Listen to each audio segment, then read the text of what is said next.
I love being a Spartan. I love being a Spartan. I love being a Spartan. I love being a Spartan. I love being a Spartan because I love Tampa. And because of all the opportunities available for me here. And because of the gorgeous campus. Because the people are great, the campus is great, and there's a million majors to choose from. And because of the large diversity of students. Amamos UT por todos los amigos que hemos hecho. And because even though we come from all parts of the globe, we stand as one. Because everyone's free to be who they are. For their support of veterans. Because we're like one big family. That's my second home away from home. Because all the professors are really great. And everybody on campus is super friendly. Because we found each other. I love being a Spartan because the student body is as warm as the weather. Because I hate snow. I love being a Spartan because of the small class size. And because of the amazing athletic training program. Because of the College of Business. And because of the banging UT music program. And because we can build close relationships with our professors. Because the marine biology program is great. And because they have a very hands-on film program. Because of the pre-vet program and the campus is fantastic. Because the art program is awesome. Because of the education program. I love being a Spartan for intramural sports. Because of cross country. Because the men's lacrosse team is going to win a national championship. Let's go, baby. Because I love being the mascot. It's because the swim team's awesome. Our coaches are great. And we get to train outside year-round. Because I get to coach one of the best lacrosse teams in the country. Because they have our crew team. Because of the women's soccer program. And because there's so many awesome ways to get involved on campus. Because of all the leadership opportunities, like student government or student productions.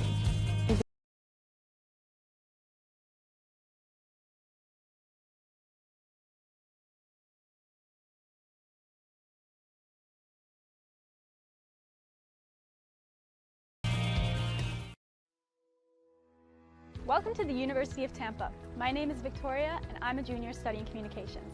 Today we're going to be visiting some of my favorite off-campus spots that make the Tampa Bay area special. A short walk across the bridge from campus, you'll find Curtis Hickson Park. Located in downtown Tampa, it serves as a popular spot for concerts and festivals. Next door is the Tampa Museum of Art and Glazer Children's Museum. In addition, check out Tampa's Riverwalk, a downtown biking and walking trail that links 5 museums and 7 parks. Just a couple of blocks away is the historic Tampa Theater, a restored movie theater from the 1920s. Tampa's downtown business district, with 18 skyscrapers, is a great place for internships. From here, catch a trolley over to Ybor City, Tampa's historic cigar-making district. Along with lots of restaurants and music venues, Ybor offers a movie theater, museums, shops, and an active nightlife scene. In the mood for some shopping? Take a stroll through Hyde Park Village, an outdoor shopping district with high-end shops and restaurants. For a more traditional experience, International Plaza and West Shore Plaza are both within 4 miles of campus. All shopped out? Nearby you'll find beautiful Bayshore Boulevard, home to the world's longest continuous sidewalk. This 4.5-mile path is ideal for walking, running, or biking, and keep an eye out for dolphins and stingrays in the bay. Any hockey fans out there? The Amalie Arena is home of the Tampa Bay Lightning. In addition, the arena hosts over 150 concerts and events each year. If football's more your speed, come see the Tampa Bay Buccaneers at the Raymond James Stadium. Just across the street is the spring training facility for the New York Yankees. Catch a game when they're in town. You can get close up to nature at Tampa's Lowry Park Zoo. Enjoy the tropical setting while viewing more than 1,200 animals ranging from tigers to chimpanzees and to manatees. Be sure to also check out the Florida Aquarium, an award-winning facility with 20,000 fish and aquatic animals from ecosystems around the world. If you're a thrill seeker, then Busch Gardens has you covered. This popular amusement park features 5 top-rated roller coasters and animal exhibits. We've saved the best for last. The Tampa Bay area has some of the most beautiful white sand beaches in the world. Clearwater Beach provides the perfect spot to swim, relax, and hang out with friends. Here we are, back at the absolute best spot in town, UT's campus. I hope you enjoyed getting a taste of what makes this area so exciting and that you'll soon join us here in the beautiful Tampa Bay area.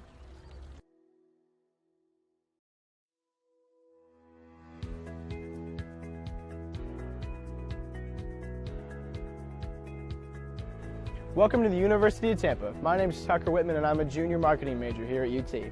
Today we're going to look at some of the highlights of our beautiful Riverside campus here in downtown Tampa. We'll start at Plan Hall.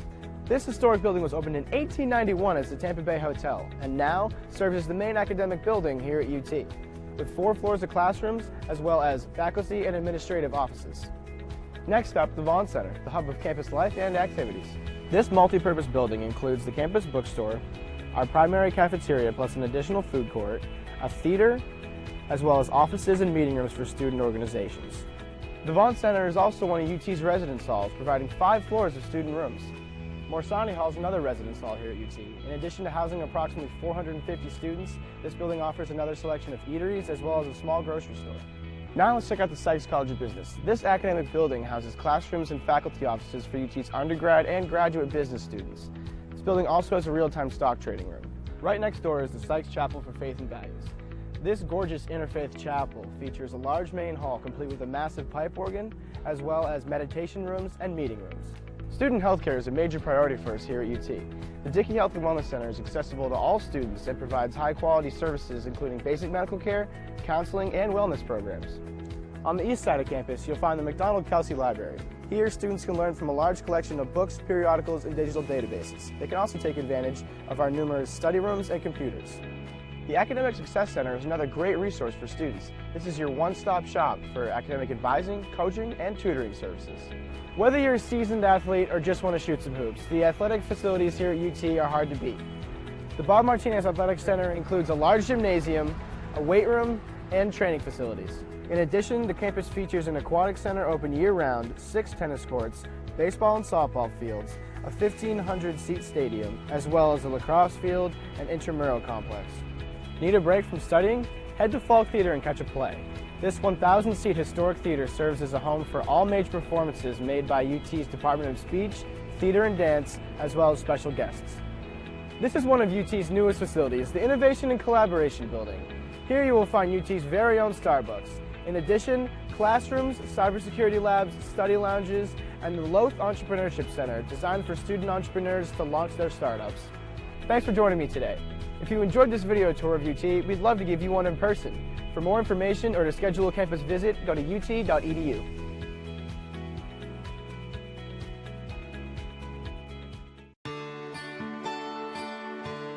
This is the University of Tampa. UT students travel from across the nation and around the globe to join a dynamic learning community.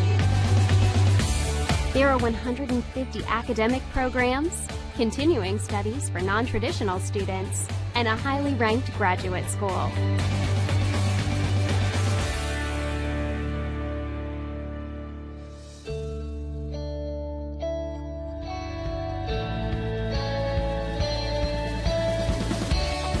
Academic opportunities are extensive and rigorous, but this mid-sized residential campus retains a welcoming feel. With a student-faculty ratio of 16:1, students benefit from direct interaction with expert faculty, a faculty that is passionate about teaching and mentoring.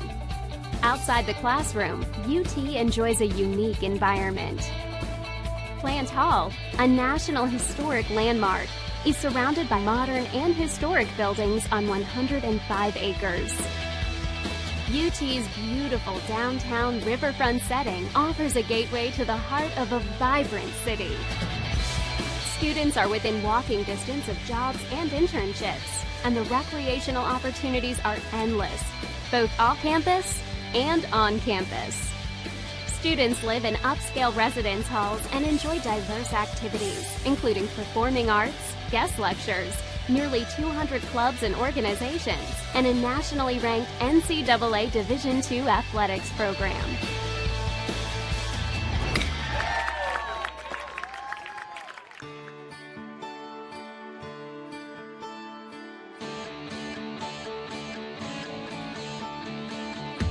The UT experience begins with an innovative first-year program and continues with opportunities to challenge yourself in the honors program, to study abroad, to conduct research with faculty, to do an internship, to volunteer in the community, or to participate in multiple leadership programs.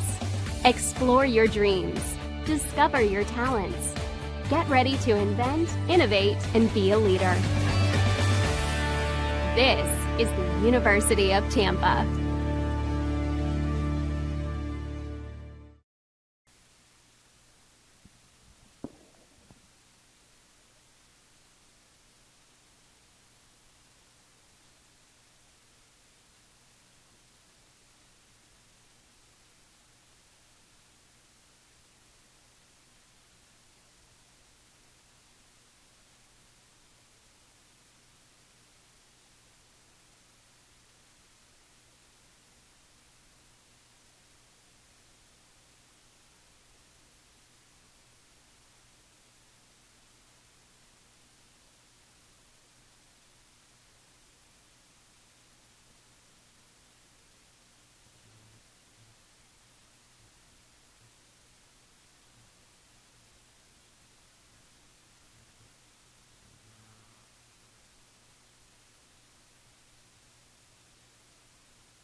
They say college is a place for self-discovery, but this isn't the place for students to find their way. Because our students know where they're headed. The school that got its start in a storefront knows a little something about ambition, focus, and shaping leaders. We've never had to climb out of our ivory tower. We're too grounded in the real world. Internships, research, guidance, and answers, leaving no question about a clear path to success. When you play to your strengths, you only get stronger.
This is the University of Tampa. UT students travel from across the nation and around the globe to join a dynamic learning community. There are 150 academic programs, continuing studies for non-traditional students, and a highly ranked graduate school.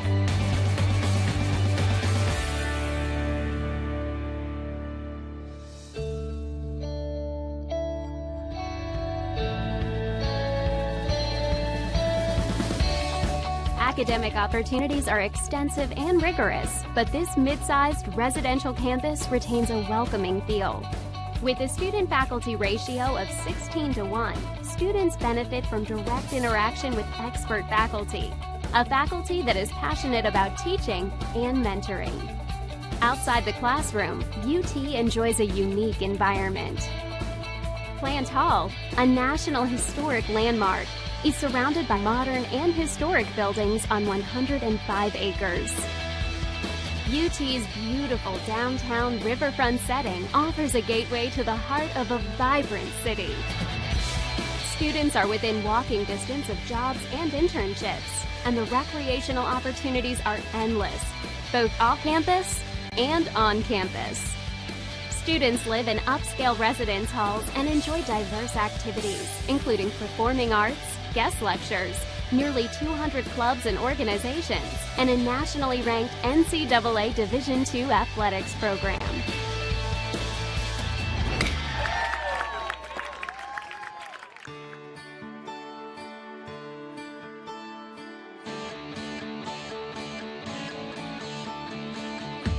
The UT experience begins with an innovative first-year program and continues with opportunities to challenge yourself in the honors program, to study abroad, to conduct research with faculty, to do an internship, to volunteer in the community, or to participate in multiple leadership programs.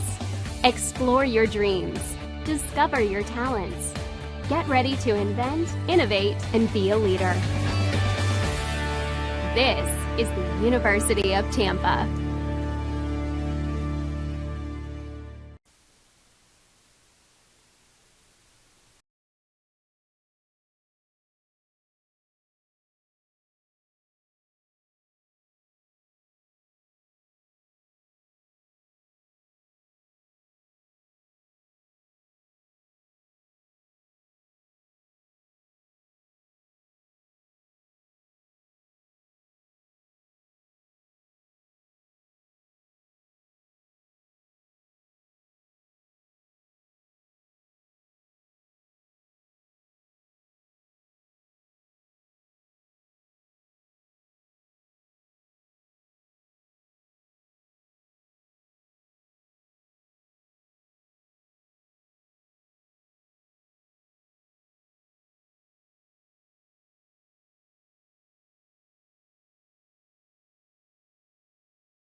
Welcome to the University of Tampa. My name is Victoria and I'm a junior studying communications. Today we're going to be visiting some of my favorite off-campus spots that make the Tampa Bay area special. A short walk across the bridge from campus, you'll find Curtis Hickson Park. Located in downtown Tampa, it serves as a popular spot for concerts and festivals. Next door is the Tampa Museum of Art and Glaser Children's Museum. In addition, check out Tampa's Riverwalk, a downtown biking and walking trail that links 5 museums and 7 parks. Just a couple of blocks away is the historic Tampa Theater, a restored movie theater from the 1920s. Tampa's downtown business district, with 18 skyscrapers, is a great place for internships. From here, catch a trolley over to Ybor City, Tampa's historic cigar-making district. Along with lots of restaurants and music venues, Ybor offers a movie theater, museums, shops, and an active nightlife scene. In the mood for some shopping? Take a stroll through Hyde Park Village, an outdoor shopping district with high-end shops and restaurants. For a more traditional experience, International Plaza and West Shore Plaza are both within 4 miles of campus. All shopped out? Nearby you'll find beautiful Bayshore Boulevard, home to the world's longest continuous sidewalk. This 4.5-mile path is ideal for walking, running, or biking. And keep an eye out for dolphins and stingrays in the bay. Any hockey fans out there? The Amalie Arena is home of the Tampa Bay Lightning. In addition, the arena hosts over 150 concerts and events each year. If football's more your speed, come see the Tampa Bay Buccaneers at the Raymond James Stadium. Just across the street is the spring training facility for the New York Yankees. Catch a game when they're in town. You can get close up to nature at Tampa's Lowry Park Zoo. Enjoy the tropical setting while viewing more than 1,200 animals ranging from tigers to chimpanzees and to manatees. Be sure to also check out the Florida Aquarium, an award-winning facility with 20,000 fish and aquatic animals from ecosystems around the world. If you're a thrill seeker, then Busch Gardens has you covered. This popular amusement park features 5 top-rated roller coasters and animal exhibits. We've saved the best for last. The Tampa Bay area is some of the most beautiful white sand beaches in the world. Clearwater Beach provides the perfect spot to swim, relax, and hang out with friends. Here we are, back at the absolute best spot in town, UT's campus. I hope you enjoyed getting a taste of what makes this area so exciting and that you'll soon join us here in the beautiful Tampa Bay area.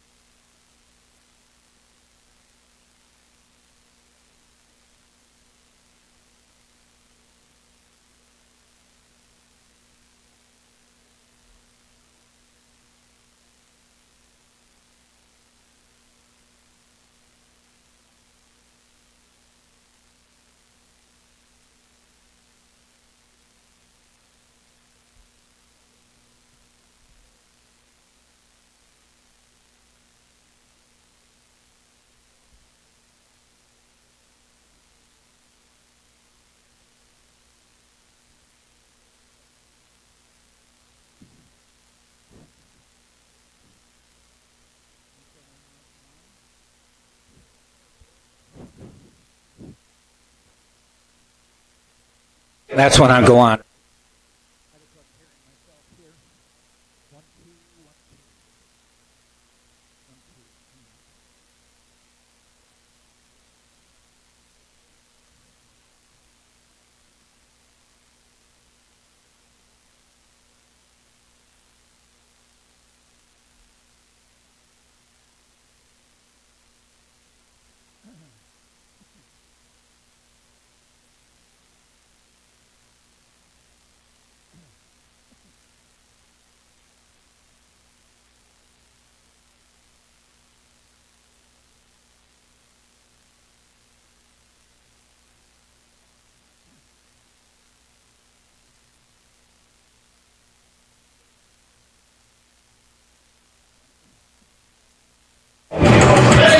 And welcome everybody to University of Tampa Baseball.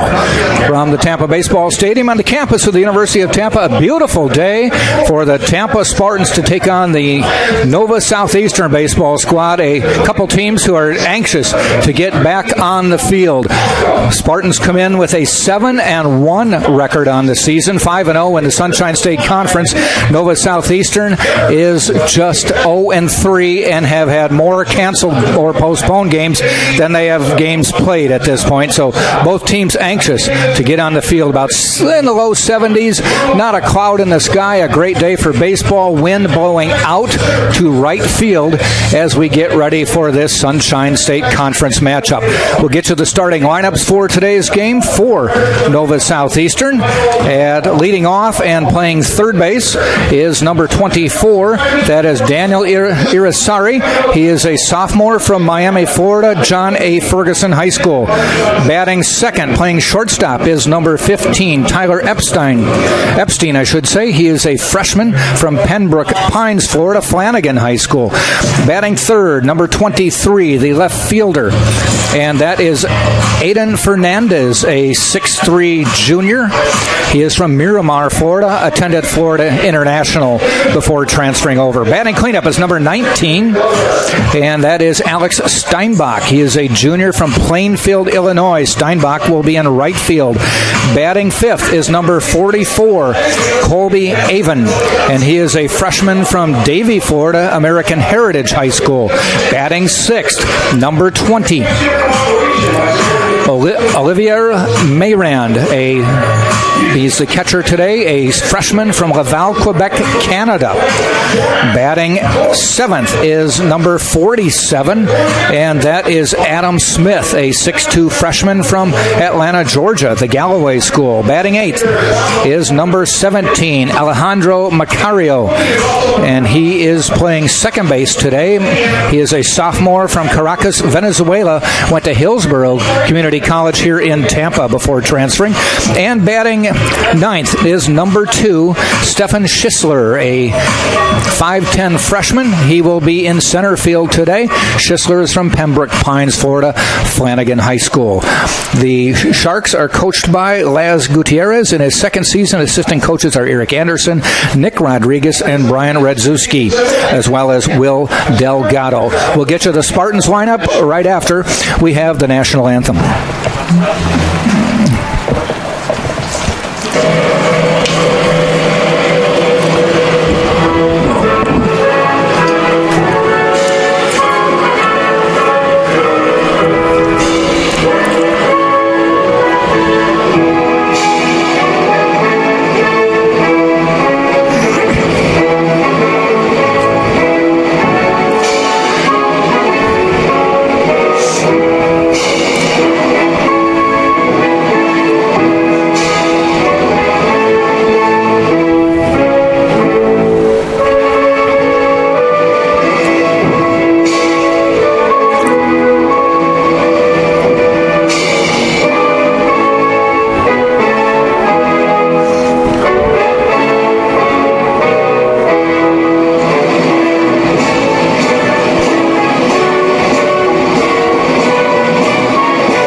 On the mound for Nova Southeastern is number 45. Carlos Ray is a freshman from Miami Springs, Florida, his first collegiate career start. The starting lineups for the Tampa Spartans. Leading off will be number 14, Nicholas Winkelmeyer, a sophomore from Sarasota, Florida, played at the State College of Florida and Sarasota High School. He is playing second base. Batting second is number 41. Having a good start to this season, E.J. Cumbo, the reigning Sunshine State Conference Player of the Week. He is a sophomore from East Meadow, New York, by way of New York Tech and Clark High School. Batting third for the Spartans is number 2, Drew Earhart, a steady player for the Spartans for another season. He is a junior from Tampa, Florida. He will be playing third base today. He has been all over the place. He started at second base, he started at third base, and he even completed a game as a catcher for the Spartans. He told me he hadn't caught since he was 10 years old, but told Coach, I'd like to try it. He did. They won. Batting cleanup for the Spartans is number 24, Jamarcus Lyons, a 5'8", 220-pound sophomore from Tampa, played at the State College of Florida and Leon King High School. Batting fifth is number 23, John Malcolm, transferring in. He is 6'3", 230, big guy, from West Bloomfield, Michigan. Went to Vanderbilt and the College of Central Florida. Batting sixth, I should say, is number 5, Nick Durr. He is going to be playing as the DH today for the Spartans. He is a senior from Lakewood Ranch, Florida. Went to Florida State and Sarasota High School. Batting seventh is number 11, J.D. Urso, a freshman from Tampa, Florida, and he went to Plant High School. And if that name sounds familiar, yes, he is the son of Coach Joe Urso. Batting eighth is number 18, Josh Rulai, a sophomore from Riverview, Florida, went to Pensacola State College and Riverview High School. He will be behind the plate. And batting ninth in the center field role is number 6, and that is Jose Cadenas, a junior from Tampa, Florida, went to Hillsborough Community College and is a graduate of Gaither High School here in Tampa. Pitching for the Spartans will be number 4, Michael Paul, a junior from Clearwater, Florida, went to Santa Fe College, Clearwater Central Catholic High School, a local product for the Spartans. Spartans are coached by Joe Urso. Associate head coach is Sam Militello. And assistant coach is Jose Jimenez. Spartans come in with a 7-1 record on the season. Lost a non-conference game. Second game of the season when they played St. Leo in non-conference baseball, even though St. Leo was in the conference. That was scheduled to get the season going as a non-conference game. Jack Ike with the broadcast. Glad to be back for another season. Disappointed last season was cut short, and this season is having all sorts of complications as well. But the players are ready to play. And leading off will be Irisari for the Nova Southeastern Sharks.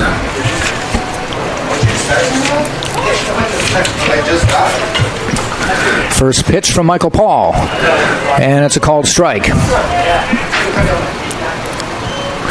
Irisari coming in, only 3 games under his belt, 11 at-bats, 3 hits, that's a .273 average. Fouls that one off, and he's in the hole 0-2.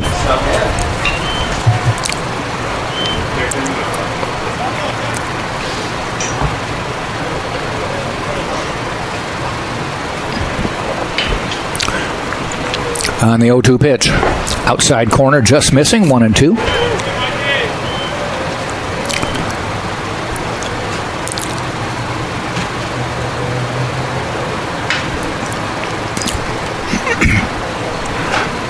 Just a little high and outside, 2-2 now.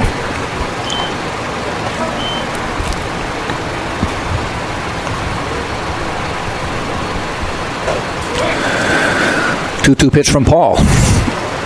Swing and a miss, goes down swinging, strikeout for Michael Paul.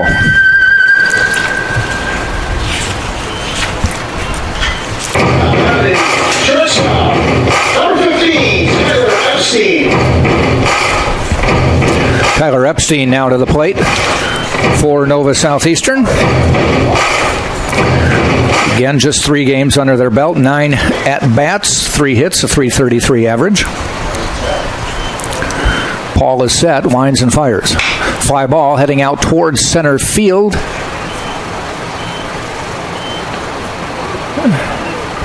And 2 down. Cadenas making the catch, shaded a little toward right, but still hauled it in. The defensive alignment for the Tampa Spartans has Josh Rulai behind the plate, Michael Paul on the mound. At first base is John Malcolm. At second base is Nicholas Winkelmeyer. Third base is Drew Earhart. Shortstop is J.D. Urso. Foul back. As this is Fernandez at the plate, the left fielder. Outfield for the Spartans. is Lyons in left, Cadenas in center, ball low. And Cumbo is in right.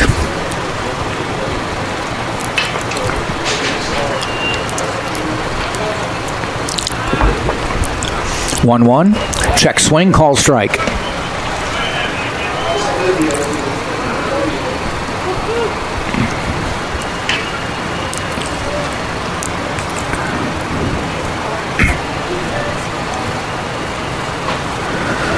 One-two pitch, just a little low. 2-2.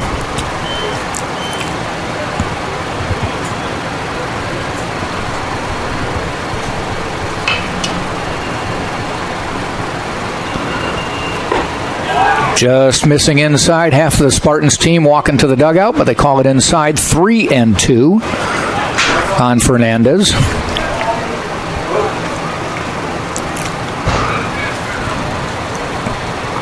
Three-two pitch outside, half swing. They appeal it and say it's ball four. So Fernandez gets a free ride. 2 outs. Cleanup hitter coming to the plate, Steinbach. Steinbach, a 180 or an 083 hitter on the year. He's had 12 at bats, the most of the team so far, but has just 1 hit.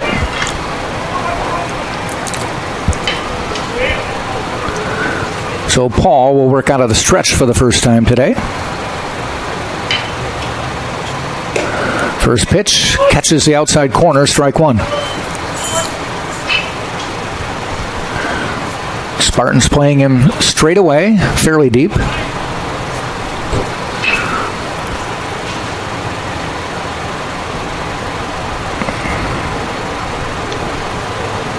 Outside.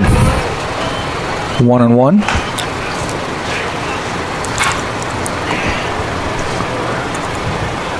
Avon is in the on-deck circle.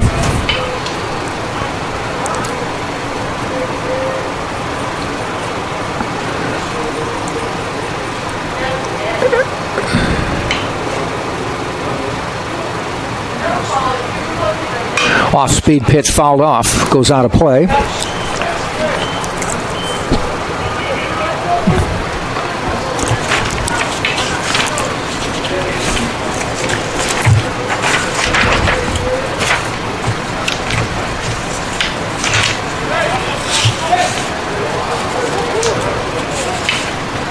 Paul looks in, gets the sign.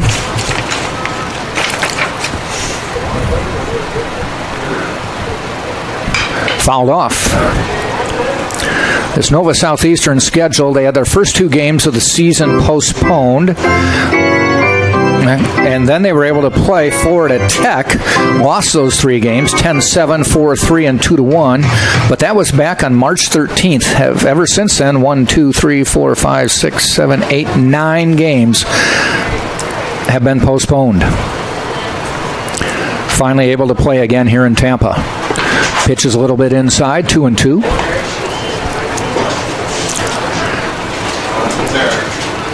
President wouldn't let him play if they had a big positivity rate. He called Culture canceled. He called Culture. How are you going to find time to make a call? 2-2 pitch. Goes to first. Talk about a short turnaround for this game. It's literally a turnaround. After this game, the 2 teams will head to Nova Southeastern and play a doubleheader tomorrow. This game was originally scheduled for yesterday, but they moved it back, and there's a strike 3 on a tip ball into Rulei's mitt, and it will end the inning. They do get a runner on via walk, but that's where he stops. So we have played a half an inning. The Spartans will be coming up with a wink right here on TampaSpartans.tv.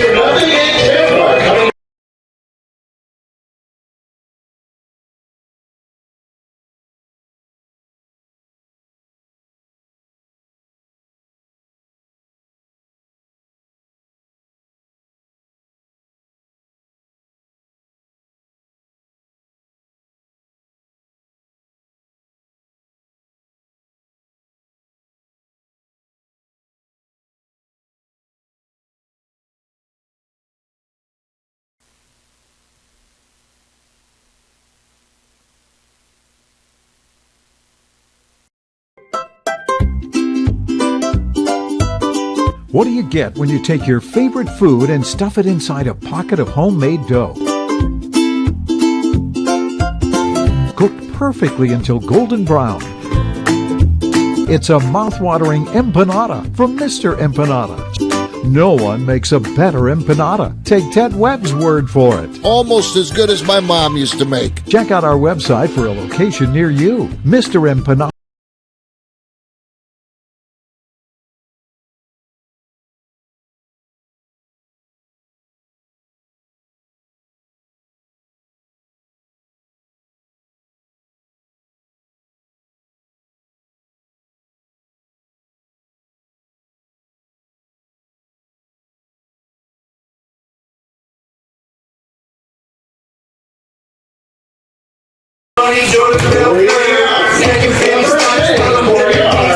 Winkelmeyer has played 7 of the 8 games the Spartans have played this year, has 23 at-bats, 7 hits. That's a nice .304 batting average. A new addition to the Spartan squad this year. Carlos Ray on the mound. First career start, first career pitch is a ball outside for the lefty.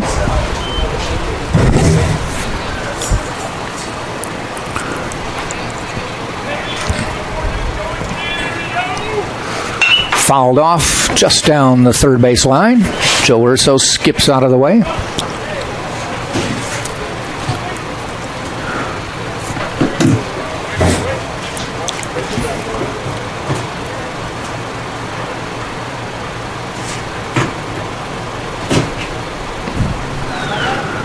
Fouled off again. Hits the screen behind the dugout.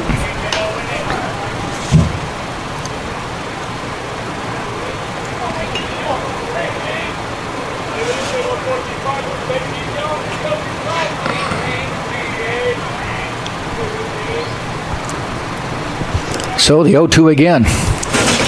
Ball high.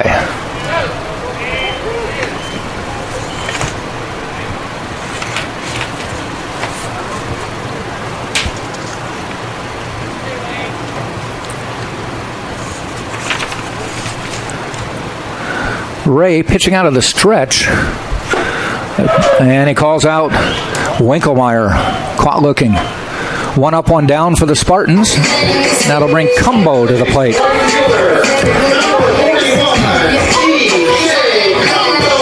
A transfer from the New York Institute of Technology, was a third-team All-American in 2019. Last year, most of the season was wiped out,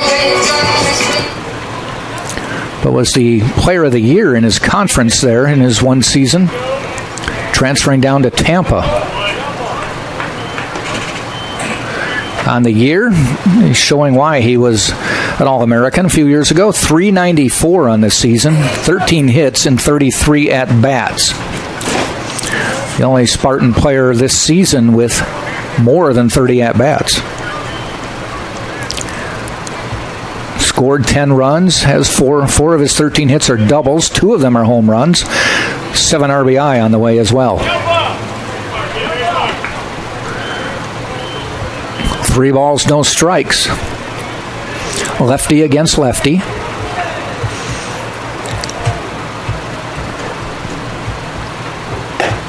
Taking all the way, and he walked him. That one just missing.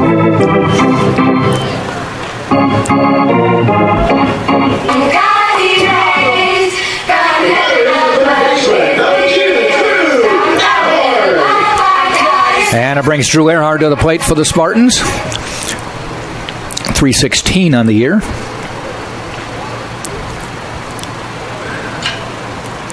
Playing third base today, has played second, also caught a game for the Spartans.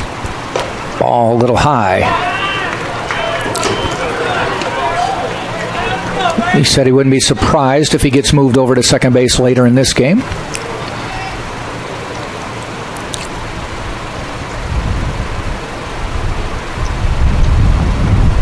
Ball high, outside.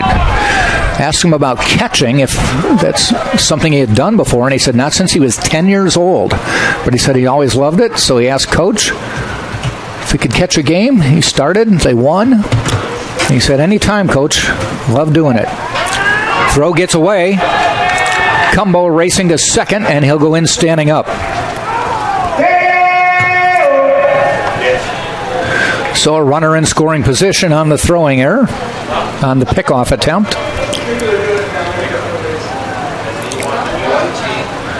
They actually had Cumbo leaning. He was changed direction, got back in time, but the throw was low and got away from Smith at first. Now they chase Cumbo back.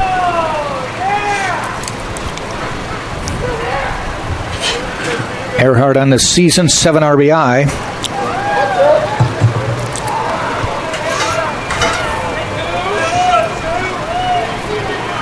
(2-0 to Drew. Shows bunt, pulls it back high again, 3-0. So Ray, the freshman, having a little control problem early in his first career start.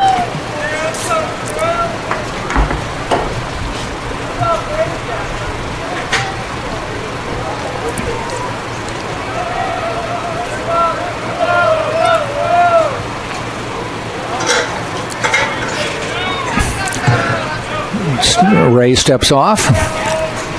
Earhart most likely taking all the way. Playing him straight away, fairly short in center. The pitch. Inside, another walk. Runners at first and second with just one out.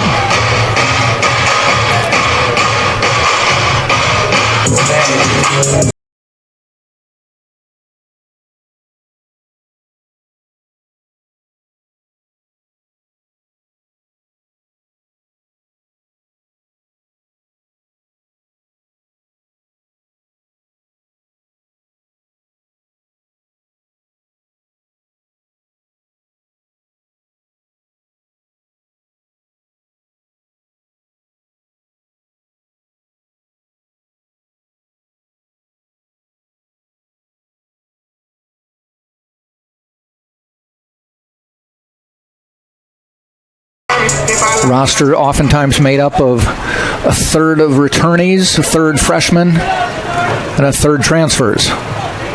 Not exactly that ratio, but something like that.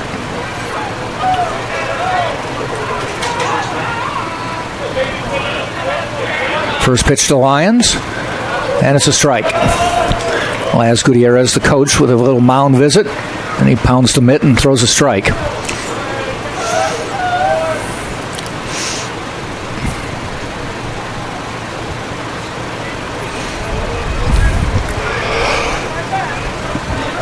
Cumbo with a leadoff second. Earhart with a hefty leadoff first, not holding him. And Ray goes into the stretch. Ball high, good catch. Otherwise, that one was going to the backstop. Mayren making that play.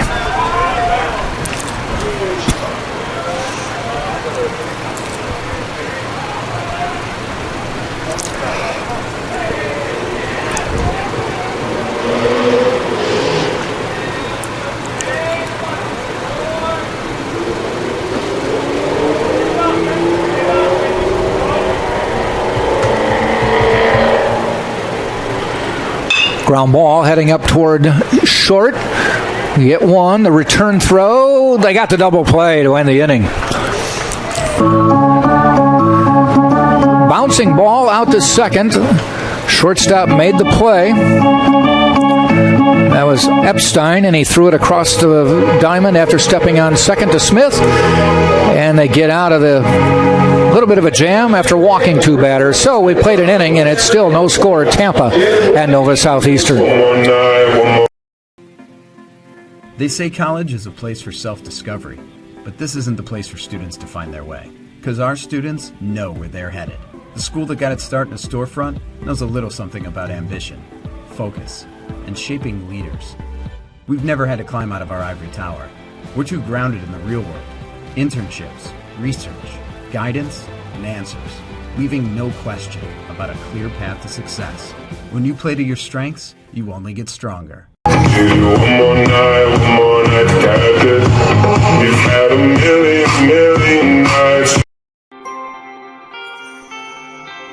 It's not about any one thing.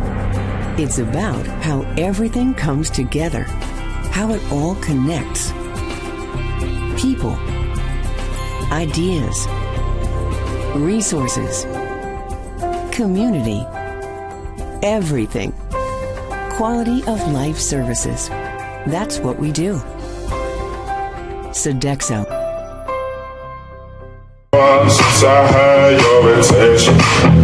So Michael Paul back on the mound for the Spartans. Coming up for Nova Southeastern, Avon, Mayrund, and Smith. The 6, 7, 8 hitters, or the 5, 6, 7 hitters.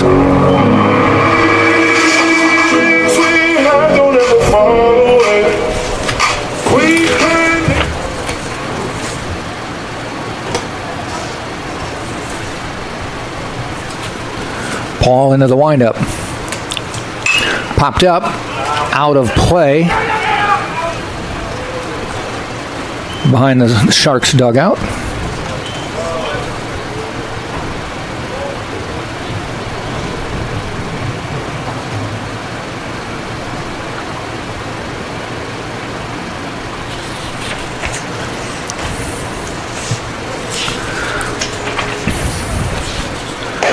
Ball a little bit high.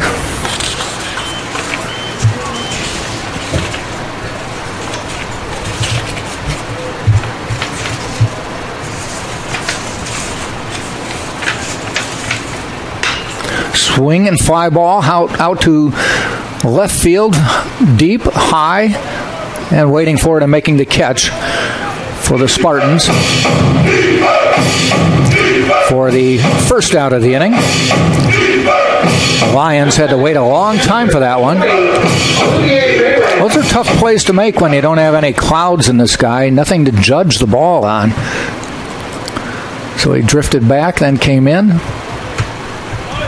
One up, one down.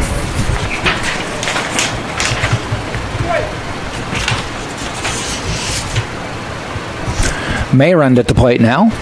Ground ball, fouled back.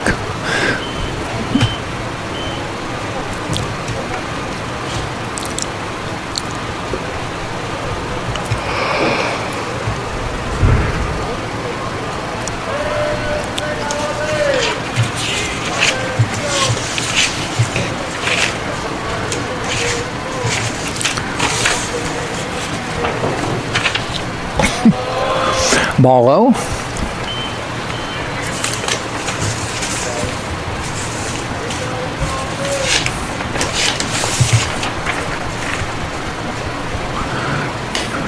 Outside. 2 balls, 1 strike.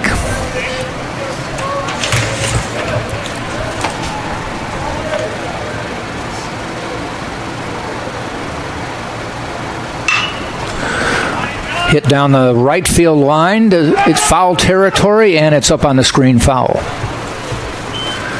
I'll let you know our camera is static. We're not able to. We don't have a lot of room up here in the press box, so we're not able to move the camera left or right. So you may lose balls that go foul, but I'll keep you informed.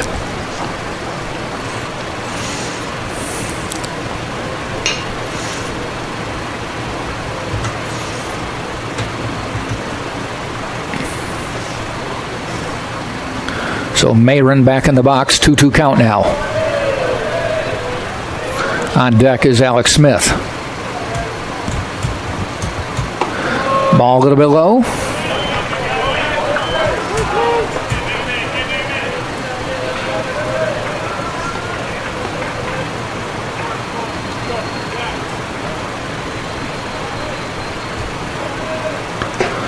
That one catches the corner, strike 3 on the 3-2 pitch.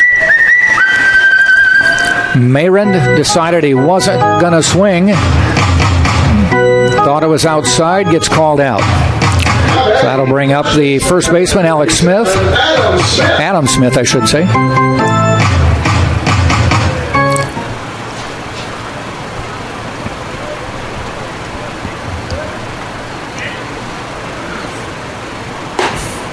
Call strike.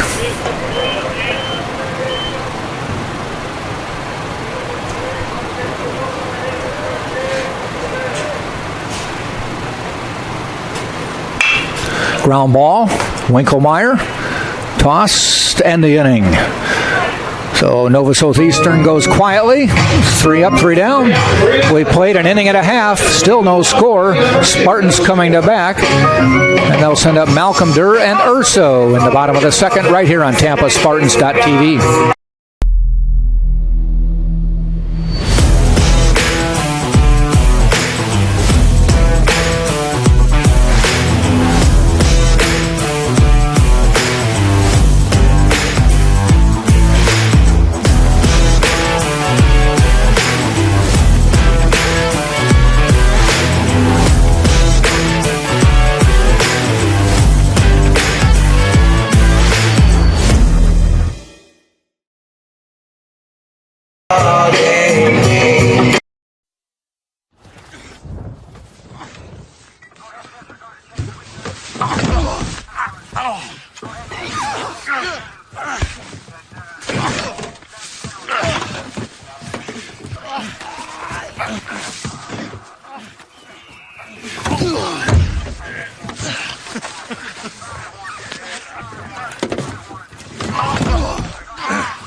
Bottom of the second we go. Carlos Ray on the mound for Nova Southeastern. Walked a couple batters in the first, but had an inning-ending double play to get out of that one with no damage. And he will face John Malcolm for the Spartans. Another transfer in this year. Hitting .348 on the season, 23 at-bats, has 8 hits. One of the 3 home runs the Spartans have hit this year. One of the 4 home runs the Spartans have hit this year. Cumbo has 2 of them. Malcolm at 6'3", 230. A little bit inside, ball 1.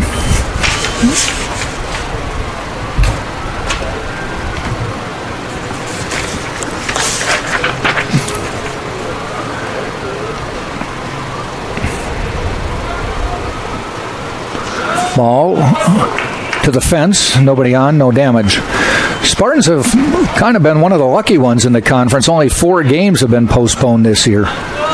First game of the year was scheduled to play St. Leo. That was postponed. They then played the next day in a doubleheader. Won the first game 10-5, lost the second game 5-4, the only loss of the season. Then they had a 3-game series with Rollins postponed. Played Palm Beach Atlantic, beat them 7-0, 18-4, and 11-2.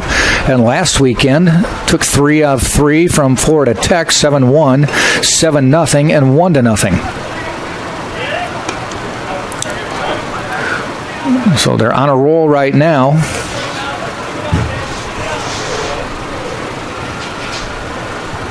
With their 7-1 record, a 6-game winning streak.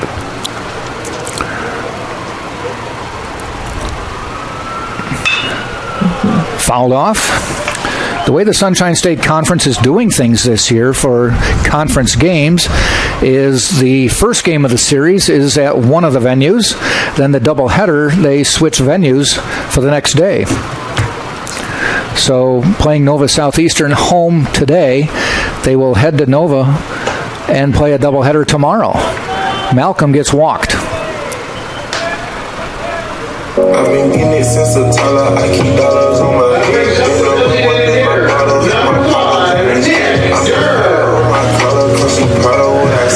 The good news, I guess, with that schedule, normally they'll play all 3 games at one of the venues. They won't travel to and from in the middle of a series.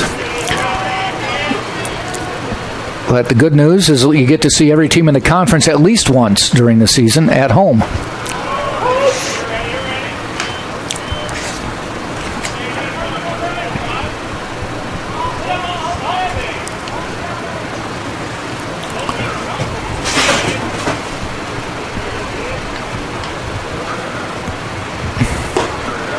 Nick Durr at the plate for Tampa. 15 at-bats, 2 hits right now. That's a 133 average, but it's early. One of the veterans on this Spartans team.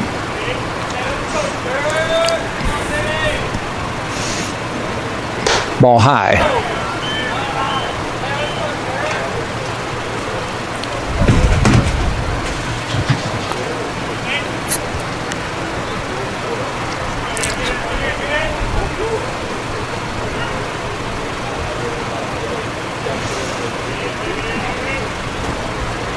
Ray fires. Ground ball out towards short. A dive. It gets through. Base hit.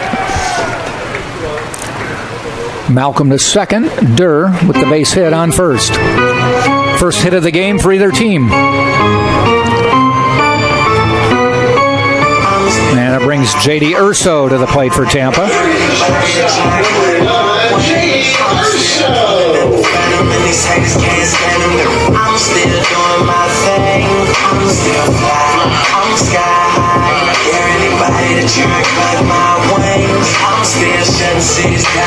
Urso, 26 at-bats, second most on the team this year. 8 hits on the year, that's a .308 average.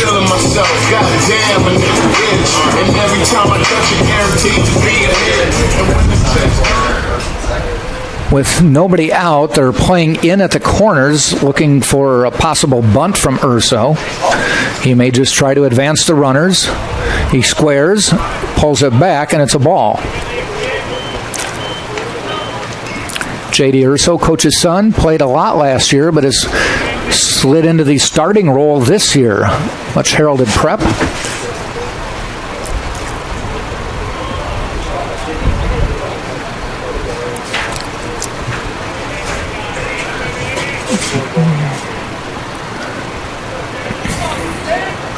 Urso showing bunt, pulls it back, and it's a called strike.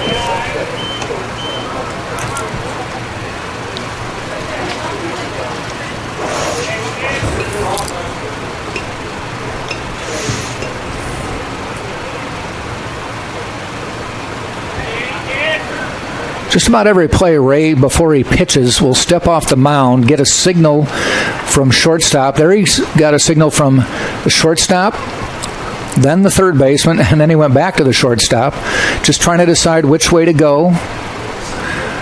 Are they going to try a pickoff or anything like that? Where to go on a bunt? Urso shows bunt. Ball high. So that time, third baseman crept in, and the shortstop, Epstein, kind of cut in front of Malcolm and then headed for third. He's got to cover the base. He's got to cover third if third baseman is coming in.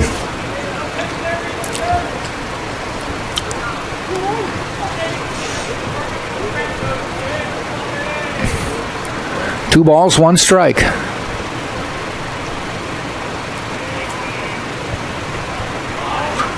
Shows bunt, gets it down. Ray fields. They send it to first, and they get him. Very close at first. He does get the runners moved over. So runners now at second and third.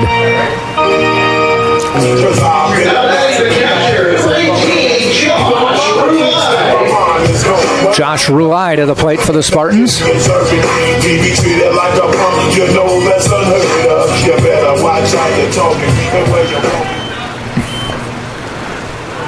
One out, two runners in scoring position now for Ruai. 253 average, 263 average on the year. Fouled off.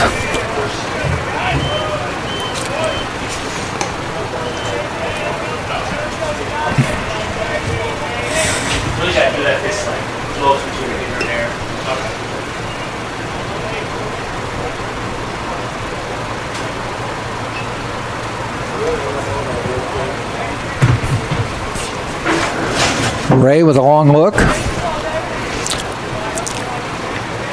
In a little bit at first, back at normal position at third, and that ball is a little bit high, ball one. 1 ball, 1 strike. To Cadenas, number 9 hitter for the Spartans. Or I should say Ruai.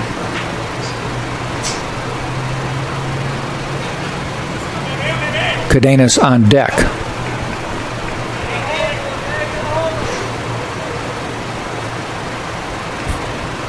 Ball high. 2-1.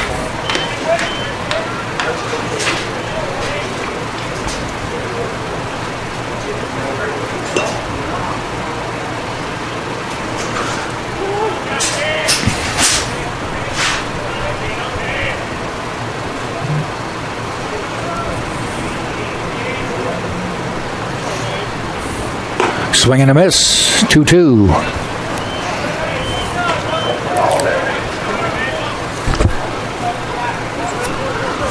No score. Bottom of the second. Spartans threatening. 1 out. Runners on second and third.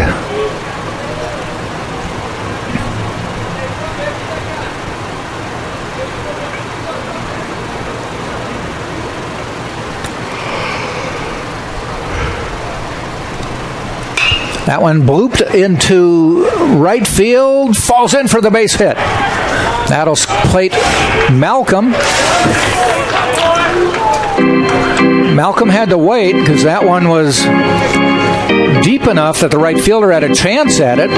Looked like he may have misjudged it a little as it kind of bounced just to his right, or his left, our right. Spartans on the board, 1-0.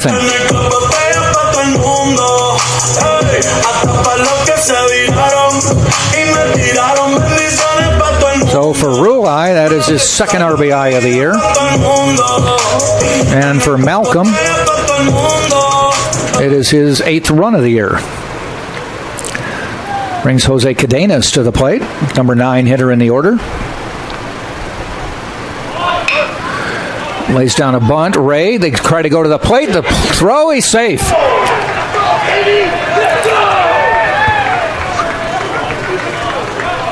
Nick Durr beating the tag, and the Spartans have a 2-0 lead.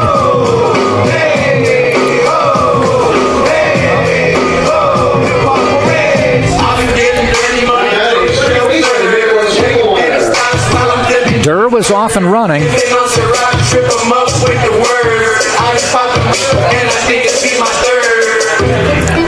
So still just 1 out. Runners at first and second now in the top of the order. Nicholas Winkelmeyer, who was called out on strikes his first time up. Try to do FC space. Yeah. Ball outside. Yeah.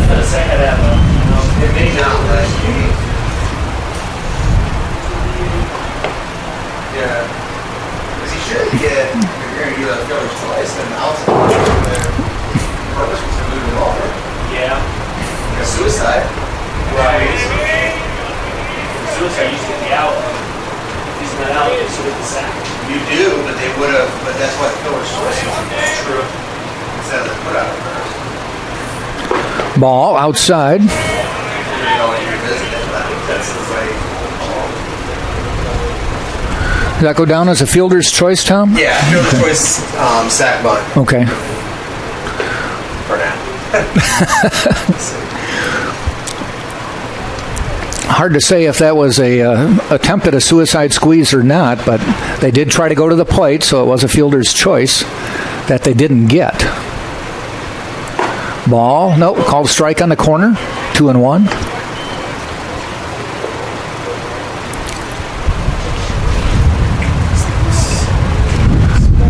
Pretty strong breeze here in Tampa today.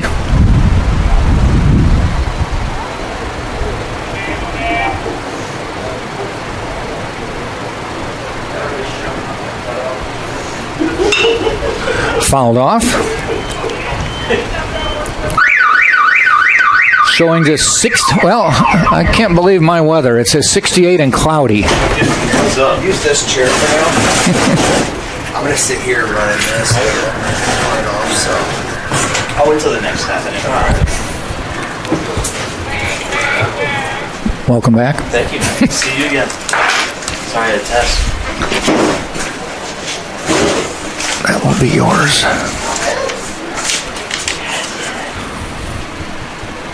Winkelmeyer with the 2-2 pitch. Taps it. Swinging bunt, more or less. He's going to beat it out. Ray was kind of caught in no man's land there, and the bases are loaded with just 1 out. So the Spartans playing a little small ball here in the bottom of the second. And it brings Cumbo to the plate. The Spartans with a lot of lefties in their lineup today.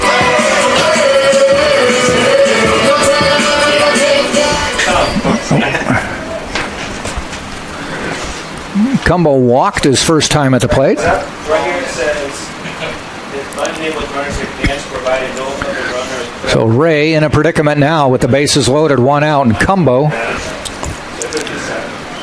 a big hitter for the Spartans, 394 on the year, has half of the team's home runs. Of course, that's only 2 out of 4, but still half. I think thrower's choice sack on it, right? Yeah. It's not him, because we had that play first. Ball just a little bit high. 2-0.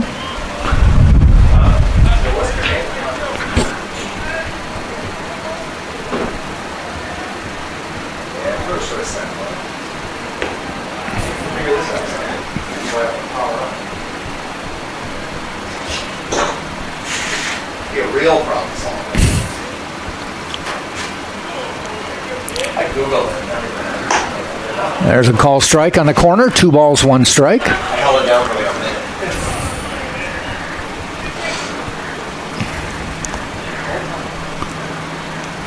Yeah, this is. It's kind of cool in here. Turn the heat on. Ray in the stretch. Cumbo, call strike. Now Ray is getting that outside corner call, and it's 2-2.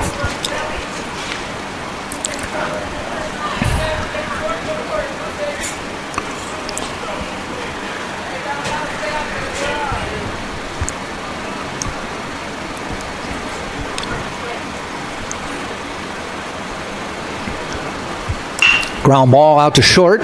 They get 1. The relay, not going to get him. Run will score. And the Spartans have a 3-0 lead. Got the force at second. And it'll bring Drew Earhart to the plate. 3-0 Tampa. 3 hits this inning. There was an error on a throw to first. A pickoff attempt at first that got away, sent runner to second.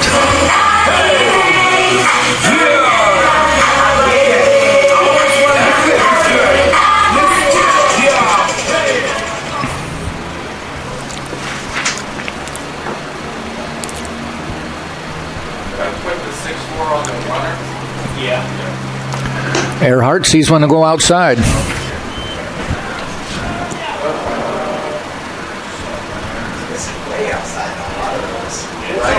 His first ever start. That's crazy. Friday night starter. Just missing the corner.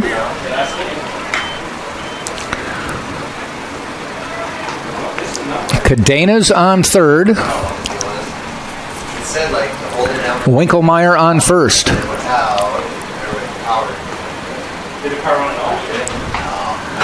Earhart looks at a strike.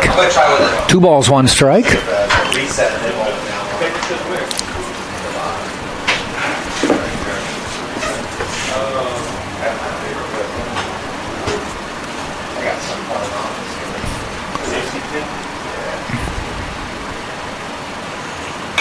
And Earhart fouls it back. 2 balls, 2 strikes, evens the count with 2 out.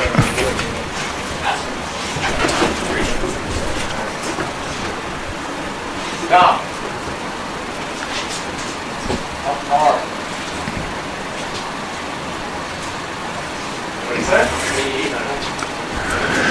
2-2 pitch to Earhart. Fouled off.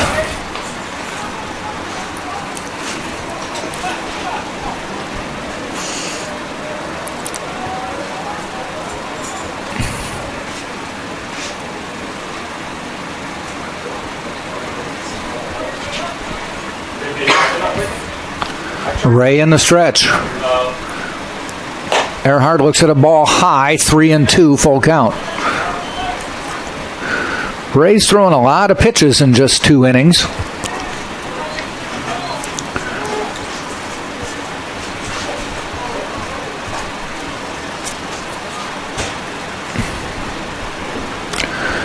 And the 3-2 pitch. Runners on first and third. Ground ball toward third. Cross the diamond, and Earhart is out. Inning is over. Spartans pick up 3 on 3 hits.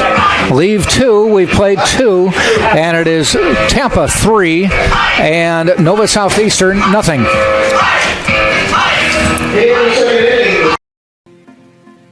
They say college is a place for self-discovery, but this isn't the place for students to find their way. Because our students know where they're headed. The school that got its start in a storefront knows a little something about ambition, focus, and shaping leaders. We've never had to climb out of our ivory tower. We're too grounded in the real world. Internships, research, guidance, and answers, leaving no question about a clear path to success. When you play to your strengths, you only get stronger. Yeah, first of all, very flattered that everybody would come. Thank you very much. Does anybody have any questions before we move on? Do you remember the girl wearing the Go Phil shirt following you around? Yeah. It's me. I It's do. been me on several occasions. I started papering my cubicle with pictures of you. Do you have a picture of the shrine? I mean, I'd love to see it. I've got a mental picture of it, and I do it's too. pretty weird. Yeah, a little bit. I believe that I have a happy marriage because of you, because sometimes I do a little substitution, you know, just mentally. Whoa. But Anyway, Mike, let's... You just get to sit at home. This is the University of Tampa.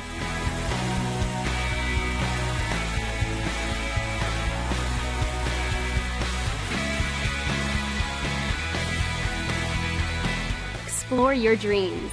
Discover your talents. Get ready to invent, innovate, and be a leader. This is the University of Tampa.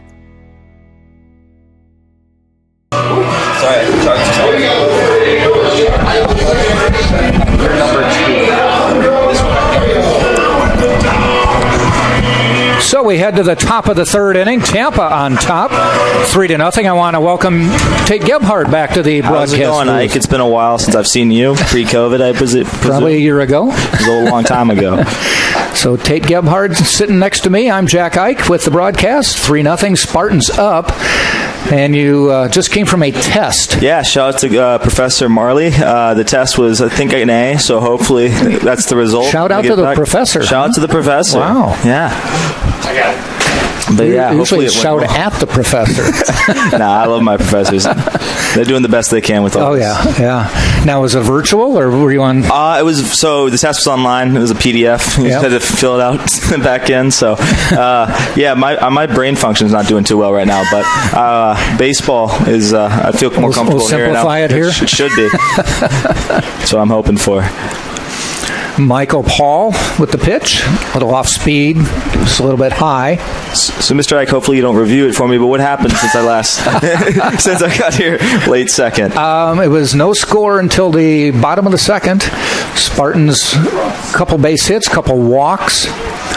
Then they played a little small ball, pushed them across on a couple bunts. Had a swinging bunt. Had a looked like a suicide squeeze, but he was safe at the plate and safe at first. So that worked out doubly well. Beautiful. Pop foul. We are in April, and the Spartans this is only the 9th game of the season. Normally, they'd probably be 25 games into their season by now, I would think. That's what feels a little off. Yeah. Feels like it should be later on. Well, and then Nova Southeastern, just 3 games in. Yeah, it's crazy. They have had 9 games postponed this year. Jeez. Yep. Oh, held that one. Josh Rulai held it. Could not persuade the umpire either way. So the leadoff batter on first.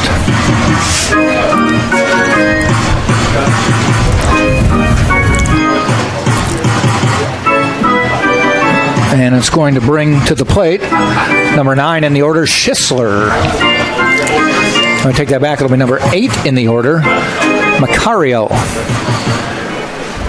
No, Schisler giving him a little advice. Oh, no, he's back. They called it did they call it a strike? Oh, okay. Everybody got excited there.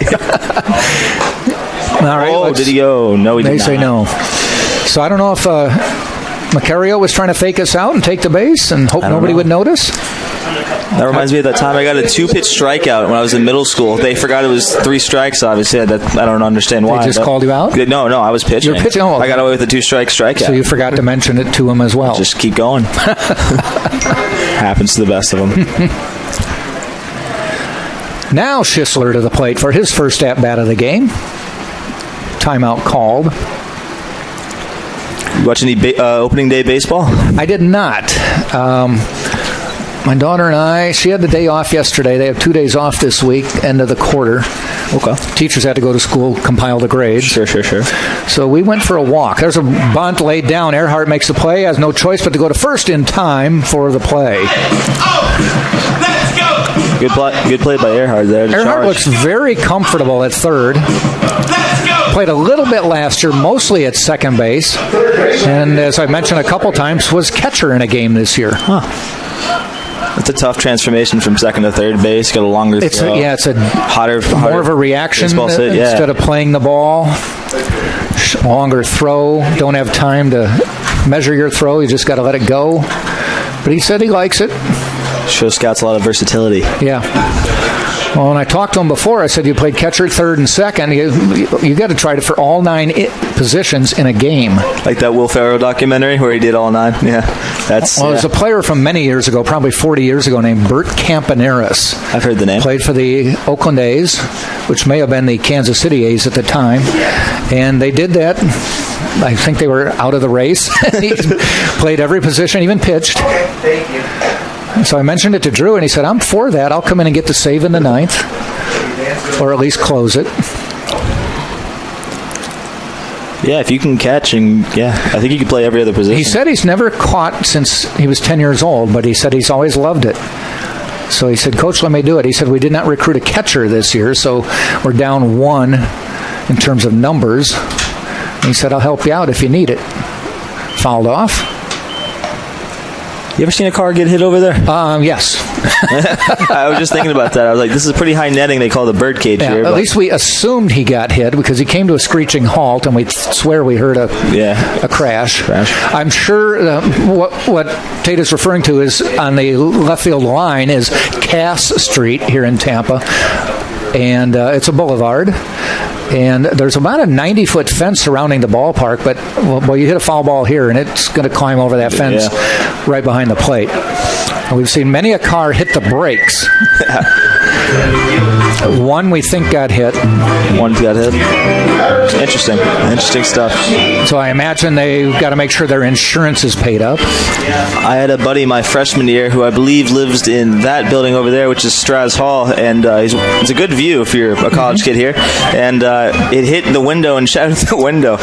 Now I never saw it, but that would be pretty interesting. You're studying, next thing a ball ends up in your lap. Yeah, there is a dorm, as Tate said, just over the right field foul line, and we've seen a few bounce off there. I kind of assumed they put in a little more reinforceable glass. Again, this might just be myth and lore. My buddy told me it happened. I just choose to believe it. Or nobody thought about it until they started losing windows. That is also true. Hey, we should have done something different. Beautiful backdrop, though. I never get sick of this. This is Epstein at the plate. Runner on second with 2 out. Epstein center field. Etman carrying, but Cadenas has room and makes the catch to end the inning. That one hung up there long enough, and Cadenas made the catch. So no runs for Nova Southeastern. We head to the bottom of the 3rd. Tampa 3, Nova Southeastern nothing.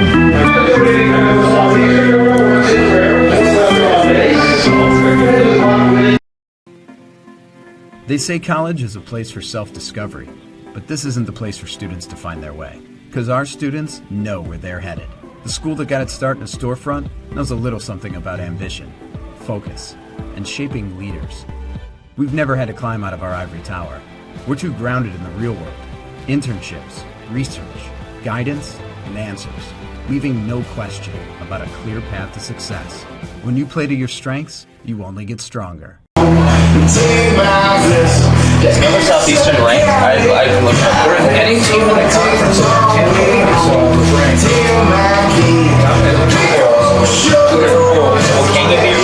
What's What's the required game to go to the tournament? Isn't it like 20? So you have to play games. Which is what's screwed the basketball team. Yeah. Well, I was calling the game, and again, I thought I was calling men, so I had all this stuff prepared, and then I was calling women, and I went, and I was like, oh, they've only played like, they played no games, man. They're like, yeah, but they're like in the Sweet 16 for the women's tournament. I was like, oh, so this is just they played well though. Very good team. Yeah. I think I almost had two players on our team almost had double doubles. Really? Yeah. Sullivan. Dory. Yeah, and then I can't remember the other one. Dory. Yeah. She played really. She rebounded a lot. Those were like the first 2 games. She didn't play the first 6. What year is she? Senior. She's gonna come back. Everyone gets an extra year or something. Yeah. Everybody can take an extra year if they want it, which is making the men's basketball transfer portal crazy.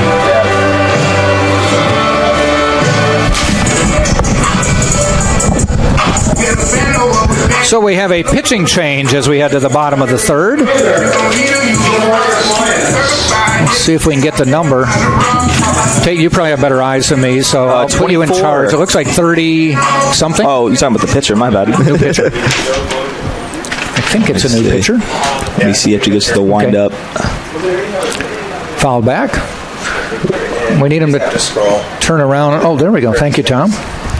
We need to play back to the pitcher is what we need. We need or turn around and talk to one of your fielders. True. It's a lefty, so it's still a lefty on the mound.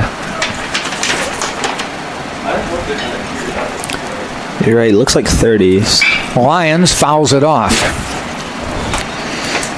Lions 0 for 1 in today's game. 36, maybe? Is there a 36 listed as a pitcher? Yep, left-handed pitcher, Jeremy Cook. Yep, okay.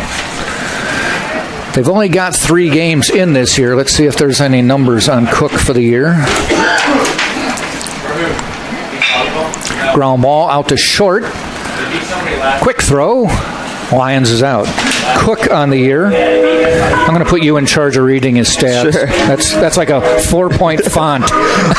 Cook has a 20.25 ERA, I presume, only being 3 games in the year. That's why the stats inflated. Only has 1 appearance outside of today, and also has only 1.1 innings pitched, 3 hits, 3 runs, 3 earned, 1 walk, and 2 strikeouts on the year. All right. Yeah, limited body of work for all these players on Nova Southeastern. Remember a buddy of mine in high school pitched 1 time all through high school, gave up like 4 runs. I think he had like close to 1,000. Infinity ERA. He says he holds the record in Georgia. I would believe him. John Malcolm at the plate, the big first baseman for the Spartans. This is the first time I've seen him bat this year. Big kid, 6'3", 220, 230. Spartans are known for having good-sized first basemen over the years. Malcolm, one of the new players.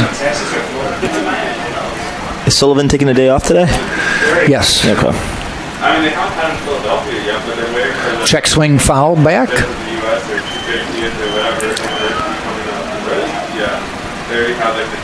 Beautiful day today. It is. Cool this morning. Ends up being good baseball weather. I'm not going to believe my weather app anymore because it said it's cloudy in Tampa right now. I don't think there's a cloud between Jacksonville and Fort Myers. You might be right on that.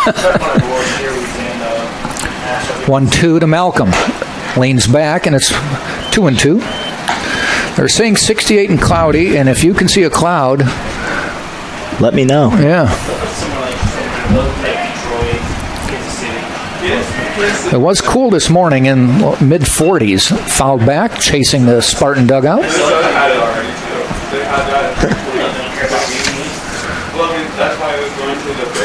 Julio Medina out there getting the foul ball.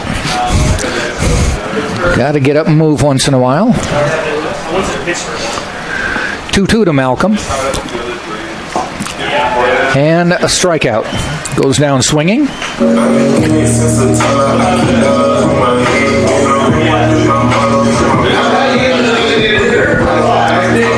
Brings up Nick Durr to the plate for the Spartans. Got a base hit. His first time up. Grounded between third and short.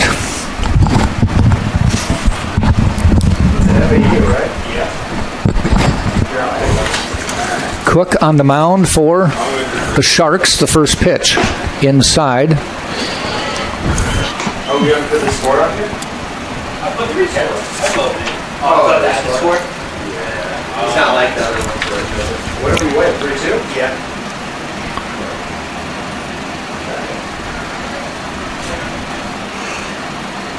Swing and a miss. Veteran move by Cook to wait it out, throw off his timing. Yeah, he gave a long look. I'll have to say, I've never seen Navy baseball pants like that. 1-2, ground ball foul.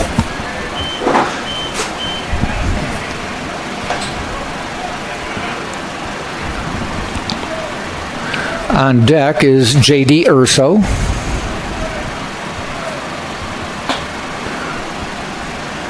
He got on with the fielder's choice, eventually scored. Just inside to Durr, and we're 2-2.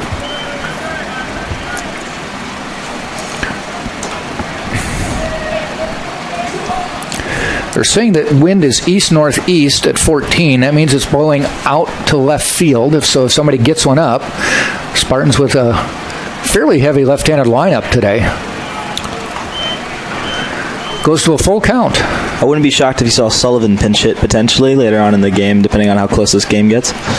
Especially if you're walking out of Straz right now, you get a nice little swift wave of wind coming at you.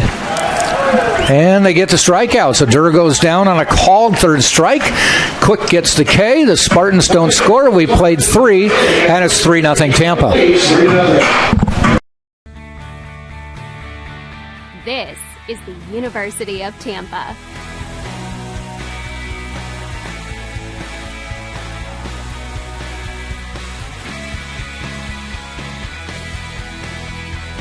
Explore your dreams. Discover your talents. Get ready to invent, innovate, and be a leader. This is the University of Tampa. I just won't pay the price. What do you get when you take your favorite food and stuff it inside a pocket of homemade dough? Cooked perfectly until golden brown. It's a mouth-watering empanada from Mr. Empanada.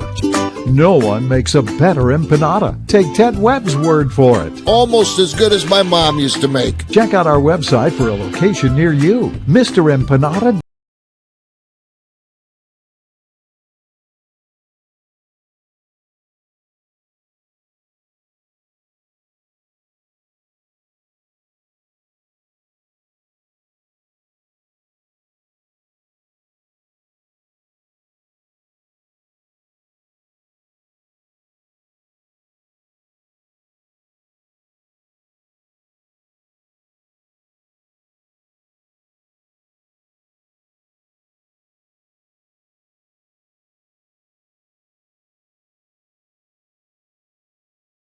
Where did he go? We went to Cancun. We pulled a Ted Cruz. Okay. Except you didn't have to come back. We stayed. We stayed for the week. Beautiful. I wasn't just escorting her down there. Pop foul. And nobody cared that we went there either. So Cancun nice this time of year? It was. The interesting thing is the resorts were all closed for about 3 months with COVID. Just opened up again in like November. And they're about 50% capacity, which is great for us because nobody there. Exactly. That's the second time we've gone to, actually the third time we've gone to Mexico and found there was something weird going on. One time it was the swine flu. So apparently we only go when there's bad thing. Pandemics. Every time I leave a country, I left Greece, they went bankrupt. I left China, who knows, COVID. So I tend to live a trail. There's the first hit of the game for Nova Southeastern.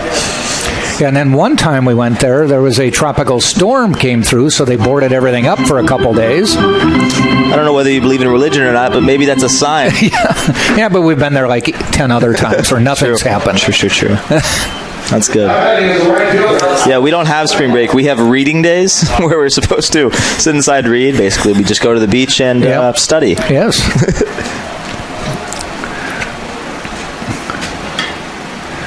Yeah, I've noticed with my daughter's virtual classes, sometimes I'm like, I could be a teacher if that's all you asked of me.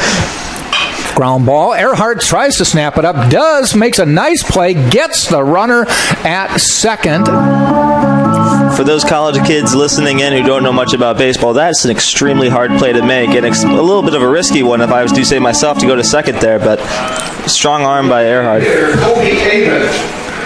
Not sure why J.D. Urso went running over like he was objecting to something, but they got the force. Maybe he didn't see that it was called. One way or the other, great play by Drew Earhart. It hit his mitt, bounced up. He snagged it with his bare hand and still had the presence of mind to see he had a play at second. So Michael Poe, that one hit Rulai. Did it hit him in the wrist, I presume? I'm thinking left, maybe bounced left off. Shoulder. It looks like he's calling for a trainer. Yeah, it went up high, I thought.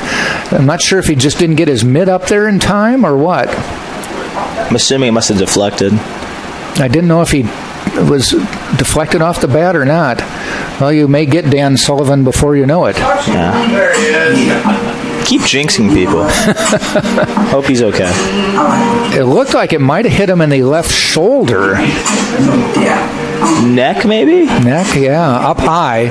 Is that his necklace? Nope. Looks like he's throwing. He's discarding as much equipment as he can right now.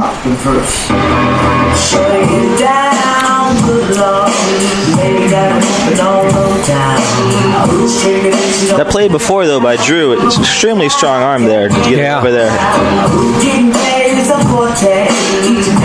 Also, really hard scoop there to make. So.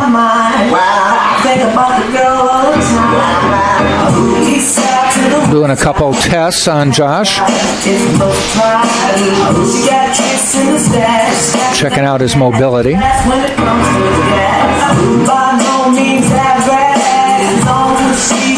think he's staying in. All right, Josh is going to stay in. Glad to see he's okay.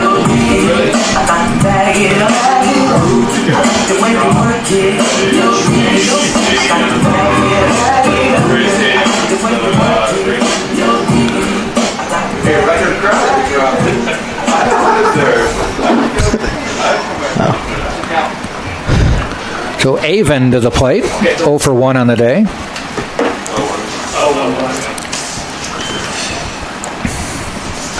Michael Paul looks in.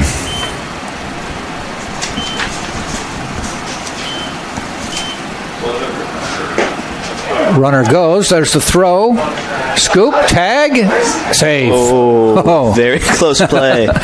They were testing him. Smart move by the Nova Southeastern. So Winkelmeyer got the tag down, but they called him safe anyway. It was a one-hopper.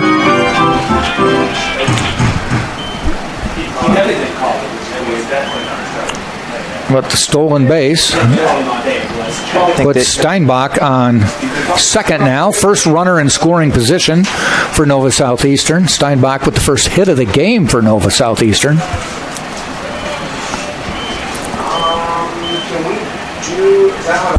I'm doing my best. It's hard because Nova Southeastern does not want to be referred to as Nova. I did not know that. I also have never seen a college known as the Sharks. I have this first college I've seen with the Sharks. Yeah, I can't think of any other one I've known of. Landshark beer. That's true. Now I'm 21, I can successfully say I've had a few. Michael Paul with the pitch outside. I will say they have some pretty nice uniforms, though.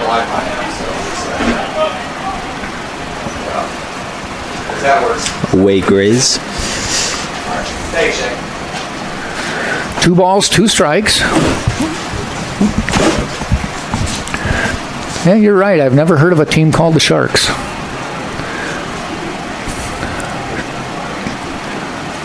Swing and a miss. Goes down swinging. So Avon with the walk back brings up Mayren to the plate. Let's go! Let's go! Ole Miss. Ole Miss goes by they're one of their 3 nicknames, I believe, is the Sharks. They're the Rebels. the Rebels, and I think they tried to go away from that, Bears, and then they have the celebration shark fin, which doesn't really make a lot of sense to me, but I know that to be true. So Mayron's first pitch, a little off-speed pitch from Paul, call strike. 2 outs now, top of the 4th. Doubleheader with these same 2 teams tomorrow, but the games are at Nova Southeastern. So they're going to finish this game, hop on a bus, and both teams will head to Nova Southeastern for games. Doubleheader tomorrow? Mm-hmm. The scheduling in the Sunshine State Conference is 1 game. You play a 3-game series, 1 game on Friday. This actually was a game scheduled for yesterday, which moved to Friday. That's what I thought. I thought I was going to be calling tomorrow. But then, after the first game, you travel to the other team's venue and play the doubleheader there. Any reason why they moved to today? Nova Southeastern asked for the change. I'm not sure why. Ball out into right field. Easy catch. Cumbo makes the play. The inning is over. We played 3.5, and it's still Tampa 3, Nova Southeastern nothing right here on TampaSpartans.tv.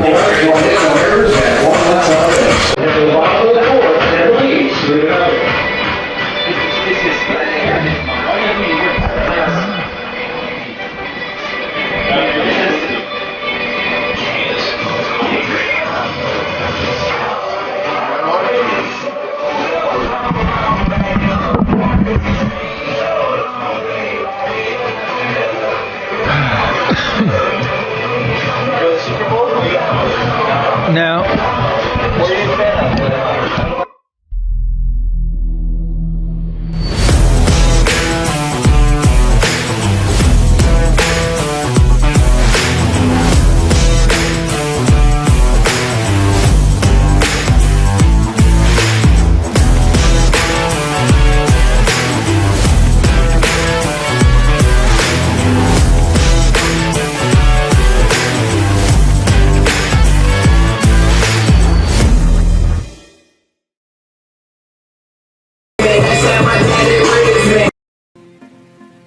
They say college is a place for self-discovery, but this isn't the place for students to find their way. Because our students know where they're headed. The school that got its start in a storefront knows a little something about ambition, focus, and shaping leaders. We've never had to climb out of our ivory tower. We're too grounded in the real world. Internships, research, guidance, and answers, leaving no question about a clear path to success. When you play to your strengths, you only get stronger. Bottom of the 4th. Cook on the mound for Nova Southeastern.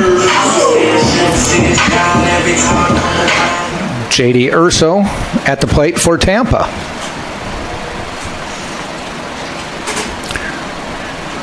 Had a fielder's choice his first time up and eventually scored. Fly ball, foul. Giving chase near the fence. It's going to be over the fence. Heading toward that aforementioned dorm, but I don't think it got it. College kids, if you're walking out with a burrito, watch out. There may be a baseball on it. No fans in the stands. There were a couple people sitting here earlier, but I think they told them no fans allowed. So what people are doing is sitting outside the fence, which is outside the park. Most of the parents are sitting down the right field line on the other side of the fence, which is technically not in the park. I was about to say free hot dogs on me for anyone inside the ballpark today. Ball outside. Finally can say that and not have to pay the piper. Yeah, there's a couple Spartans behind the bench keeping stats with the radar gun.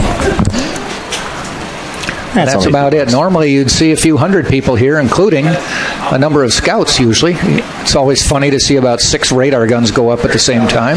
It's funny to me because sometimes they try to blend in like they're not scouts, but you can just so easily tell they're scouts. They usually have their polo shirt. With the team assigned to it. Yeah. 3 different packs of sunflower seeds. There's one hit foul again. They just don't look like somebody who strolled into a baseball game just to watch. No, I could pick them out of a crowd. But it's always good to see when you see a bunch of scouts at these games. I guarantee you when they get sent down here, they don't mind it either. It's pretty weather. Good food around. Popped up, heading out toward right field.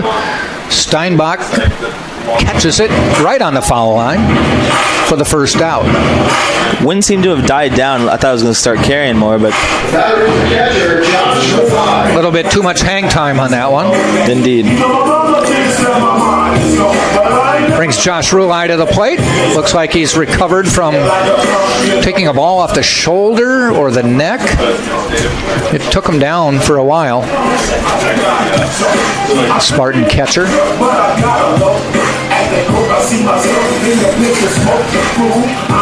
Rulai with a base hit his first time up. Cook on the mound fires, and it's a strike.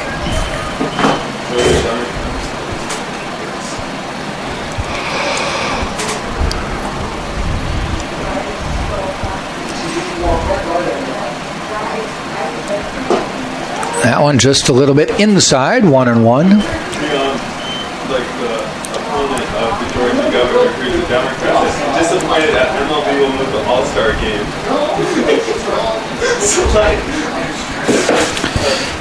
Very much inside. 1-2 push-ups. He do a couple push-ups there? I believe he did. Like Did a little tango out of the way. 2 balls, 1 strike. Took the song Get Low too literal of a meaning.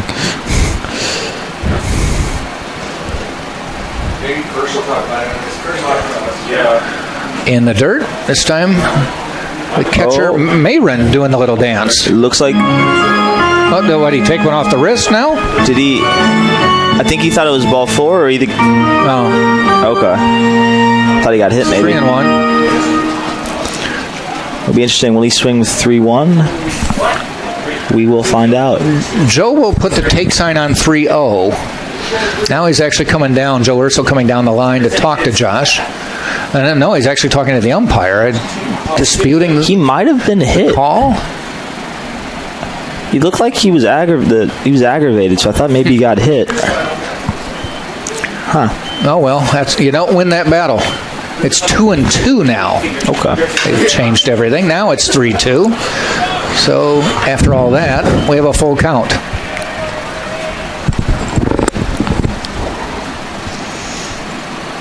Playing him straight away, shallow. The center fielder's been shallow the whole game. That one's fouled off. But the Spartans have not challenged anybody. That was not a car getting hit. Those sounds threw me off. I thought I opened it when I opened the door. It went off. I was like, Lee. Did you yell at him? They have a number of sound effects here in the booth. 3-2 pitch on the way. Fouled off. Boy, he just kind of at the last split second said, I better swing. The marketing team's doing a great job here this year. The wind is back, it looks like, if you look at the flag. It's still blowing briskly out to left field. Nobody has really gotten anything up in the airstream, the jet stream yet. 3-2 again. Swing and a miss. Chasing 2 out some outs. high cheese.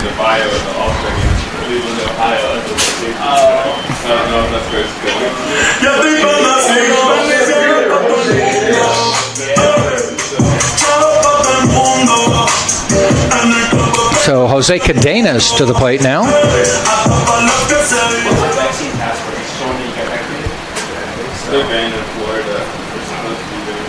Ooh, skips out of the way.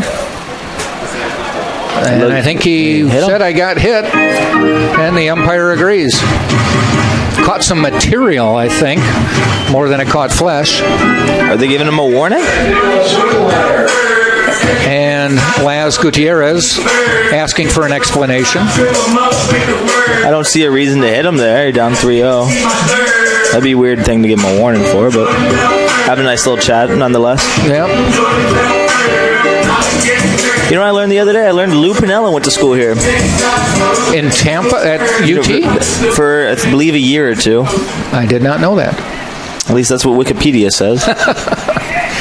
Winkelmeyer to the plate, the leadoff hitter, up for the 3rd time today. I just thought about managers and umpires talking to one another. He was famous for getting thrown out. We'll have to get Tom Colby back over here and ask him that one. Runner goes. Boy, high. and almost threw that one away. Boy, Mayron was not going to let anybody stop him from making that throw to second. Cook seems to be all over the place at the moment. Yeah. Winkelmeyers doesn't move. He gets hit in the forearm.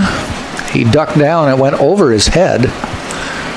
So it's 1 ball, no strikes, 2 out, runner in scoring position. That's Cadenas in scoring position. That one hit out into right field, sending him a little bit deep, but not deep enough. And Steinbach makes the catch to end the inning. So we've played 4 now, and the Spartans still holding on to a 3-0 lead. You're watching on TampaSpartans.tv.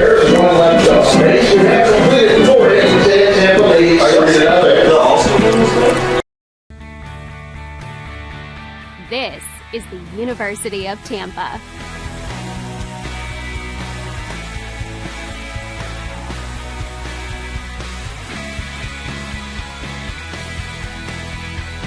Explore your dreams, discover your talents.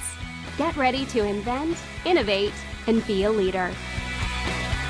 This is the University of Tampa.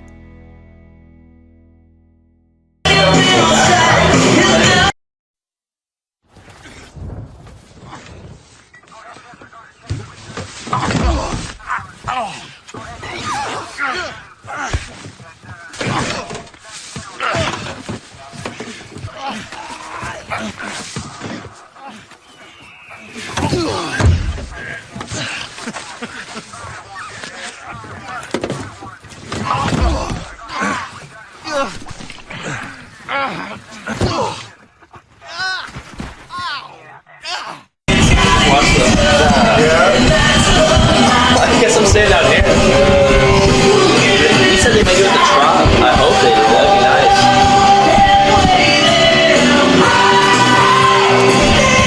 You hear that? They moved the All-Star game. The Major League All-Star game? Yeah, away from Atlanta. I live in Atlanta. As a protest? They said there's some law. I gotta look into it. It just happened. They don't know where it's gonna be.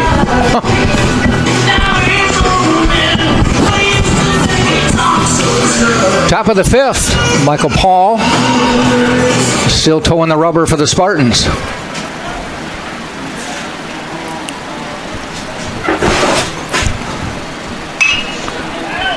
Fouled off right side. Smith at the plate. Breaking news for any MLB baseball fans. The MLB All-Star Game has been moved out of Atlanta. They do not know exactly where it's going to be moved to. I lived there. I was looking forward to seeing it. And there's a shot into left field. Base hit for Adam Smith. Second hit of the day for Nova Southeastern. Both ripped into left field.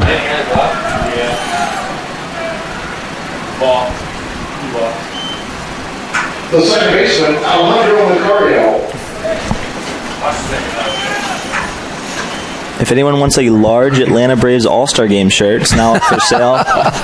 It's a collector's item now, though. I guess so. I might keep it. Macario to the plate.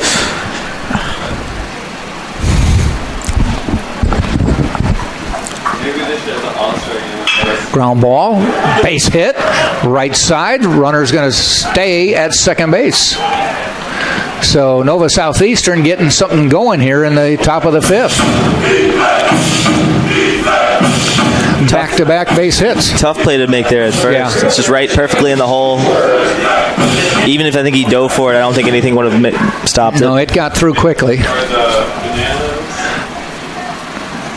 If there were nobody on first, he would have had the play, but he was holding the runner on. I do have to ask you, Ike, is this a small ball baseball team we're watching right here? I don't know. Down three, probably move them.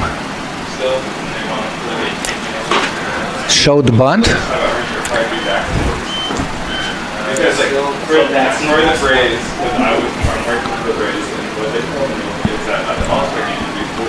We're at the bottom order to make some. Schisler at the plate.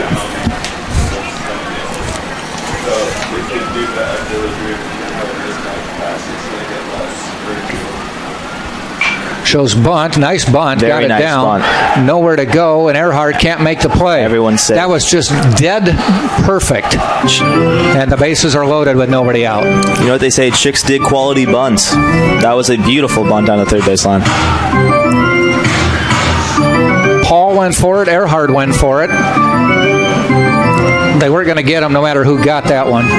It just stopped perfectly. I mean, if there's an instruction manual for bunts, that was it. It was beautiful. Got out onto the grass, and it died quickly, but got far enough away. So Irisari, top of the order, swing and a miss. First real jam of the day for Michael Paul.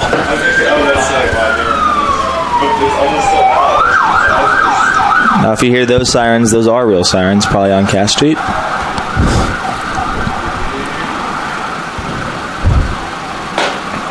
Just missing, 1-1. Smith on third, Macario second, Schisler on first. Nobody out, top of the fifth.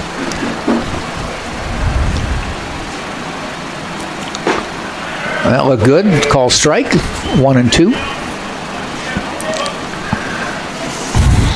Strikeout would be big because then that sets up a potential double play to get you out of the inning.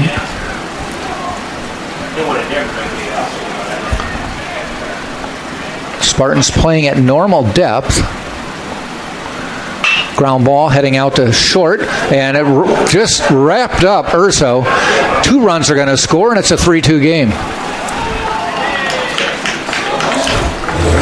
Will that be ruled an error or a base hit? That was a tough play, it looked like. Yeah, I would call it a hit. They may go error. I call it an error. Call it an error. Almost like he overran it, lost his balance. Did it bounce off him or bounce over him? Took a wicked hop. So 2 runs score, and it cuts the lead down to 3-2. And Nova Southeastern, with 3 hits this inning, have now out-hit Tampa for the day. Spartans coming into this game 7-1. Nova Southeastern 0-3.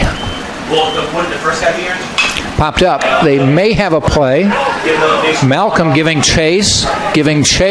Fouled off the top of the Nova Southeastern dugout. The thing about being number 1 in the nation is everyone comes and brings their A game. So. Yep.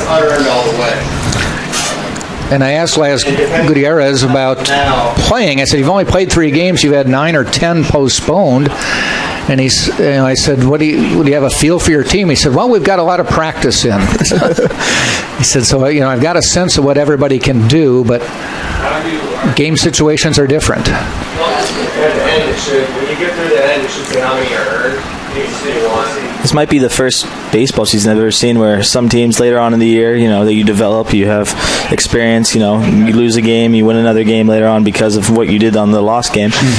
So it's interesting to see a team that's only played 8 or 9 games play a team that's only played 3 games because they're different parts of the season. Ball high. Spartans have been lucky, only 4 games postponed. I would imagine they've been canceled as opposed to postponed because I don't see how they could fit them in unless they start playing some midweek games.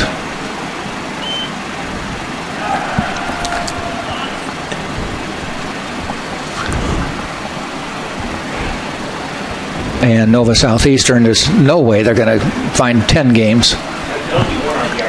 They may not qualify for the tournament even if they win the remaining. Yeah, they probably wouldn't. Spartans are the only team. There's one hit out into center field. Cadenas waits. This is going to tie the game. That's fairly deep. Smart move would be to go to scoring from third is Schisler. And it's tied 3-3. So both teams putting up 3 spots. And that's where we stand. 2 outs now. Irisari on first base still. The last one is out under. There's 2 outs. The guy who just scored, 2 outs. The guy who just scored right now is under. And 2 from the previous play will both be earned now. Right, no, they're all under. Is that what you put out? Right. Are there 2 outs? Ground ball foul. So the first one's earned. The first Fernandez. That's all. Okay. but only one RBI. Fernandez comes into the day batting 182 with only 11 at-bats, 3 runs, 2 hits, and 2 home runs. So his 2 hits have been home runs. Almost got him at first. So he's got a pretty good slugging percentage. I believe he leads the team in home runs, if I'm reading this correctly. Thanks, Gil. I wouldn't imagine anybody else after 3 games. That's true, 2 home runs, 3 games. Not a bad stat line. I keep forgetting 3 games.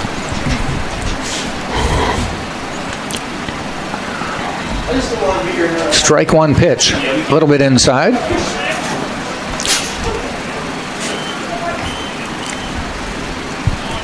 You just gotta change your RBI for 1. Yeah.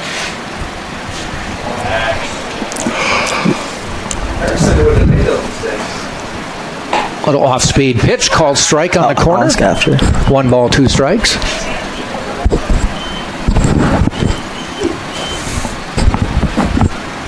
Nick made Herschel nervous. Trying to make you proud. He made that error.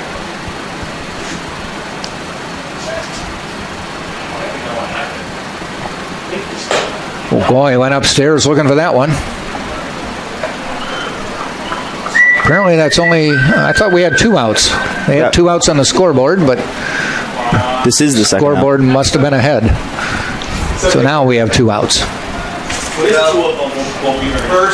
First one. Steinbach, right fielder to the plate. 1 RBI. And then Steinbach comes in today's game batting .083, 12 at-bats, 1 run, 1 hit. .083 to me sounds like 11 at-bats, 1 hit. Swing and a miss.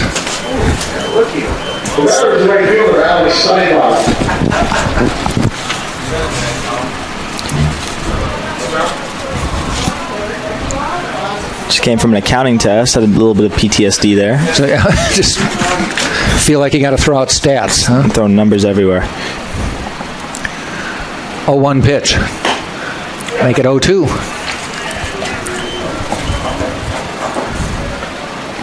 Spartans will send up 2-3-4. Bottom of the 5th. See if they can recapture the lead. No Spartans in the bullpen. They seem to be riding with ball.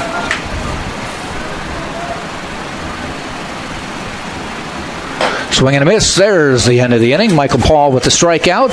But Nova Southeastern comes back with 3 on 3 hits and has tied this game at 3-all. We head to the bottom of the 5th. Tampa 3, Nova Southeastern 3, right here on TampaSpartans.tv.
This is the University of Tampa.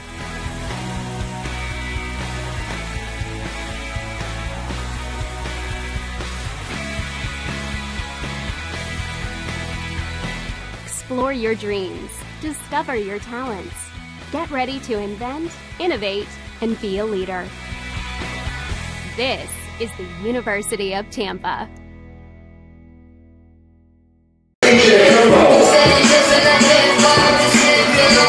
Let me know when you see if we're back.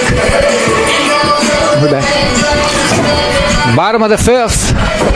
Spartans now need to try to recapture the lead. 3-3 game with Nova Southeastern. Jack Ike, Tate Gebhardt here. Howdy. My brain is functioning. Yours is a little bit Mine's coming back. Coming back a little bit. Tate had an accounting test earlier. Shout out again to Mr. Marley, my amazing professor. That is ripped down the right field line, deep toward the scoreboard. Gone. Goodbye, baseball. Cumbo with his 3rd home run of the season. Elon Musk would be jealous about bat baseball because that's on Mars. E.J. Cumbo. That one got out in a hurry. Scoreboard says 7-3, but folks, it is 4-3 Spartans. I think what they meant is the Spartans took a 4-3 lead. I believe we have a replay.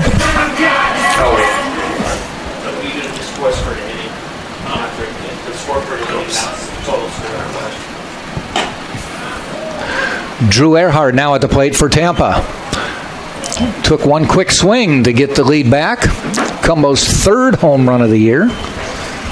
Of the 5 Tampa have hit this year, he's got 60% of them. See, even I have a little accounting in me. That way. Very little. Give me simple numbers.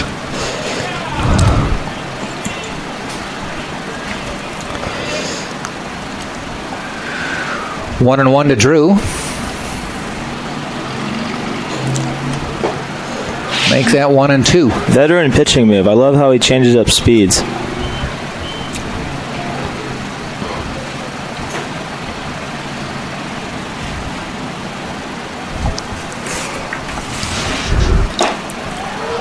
Little inside, 2-2.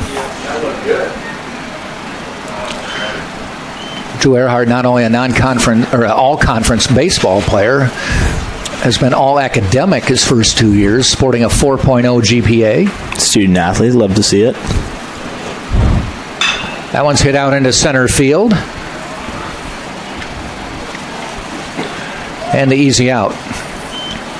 Schisler making the catch.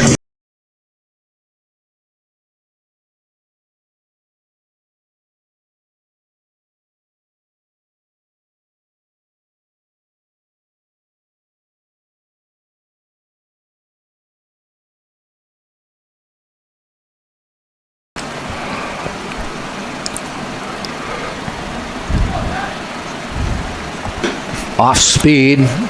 Lions way ahead of it. Is that a 2-seam fastball, it looks like? I don't know. Seem to be breaking away. From the hitter.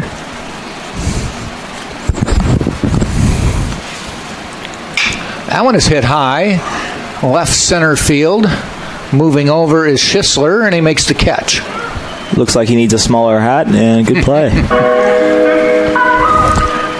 Shades of Manny Ramirez. I think outfielders like it when the hat comes off. That gives the illusion they're really trying more really vision. hard.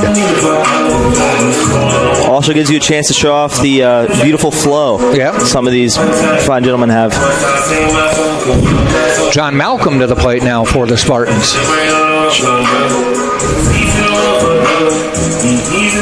Two outs. Spartans, though, have regained the lead here in the 5th. First pitch of the bottom of the 5th. Cumbo hit it off the scoreboard.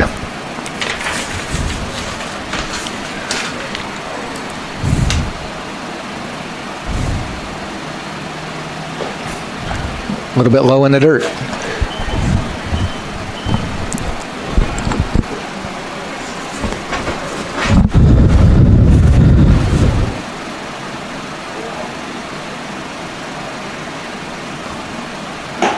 Check swing, call strike. 2 balls, 1 strike.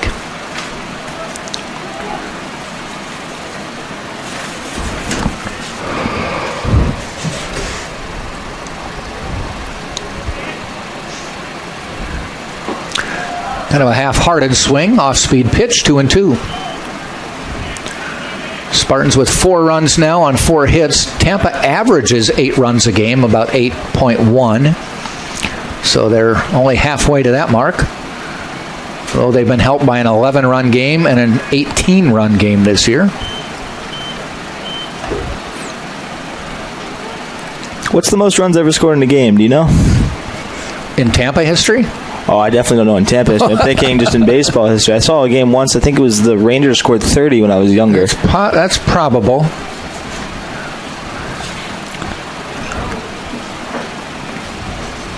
Though I imagine if you were to scour the high school ranks, there might have been a 40 or 50 run game. Let's say let the mercy rule in. There's one bounce foul.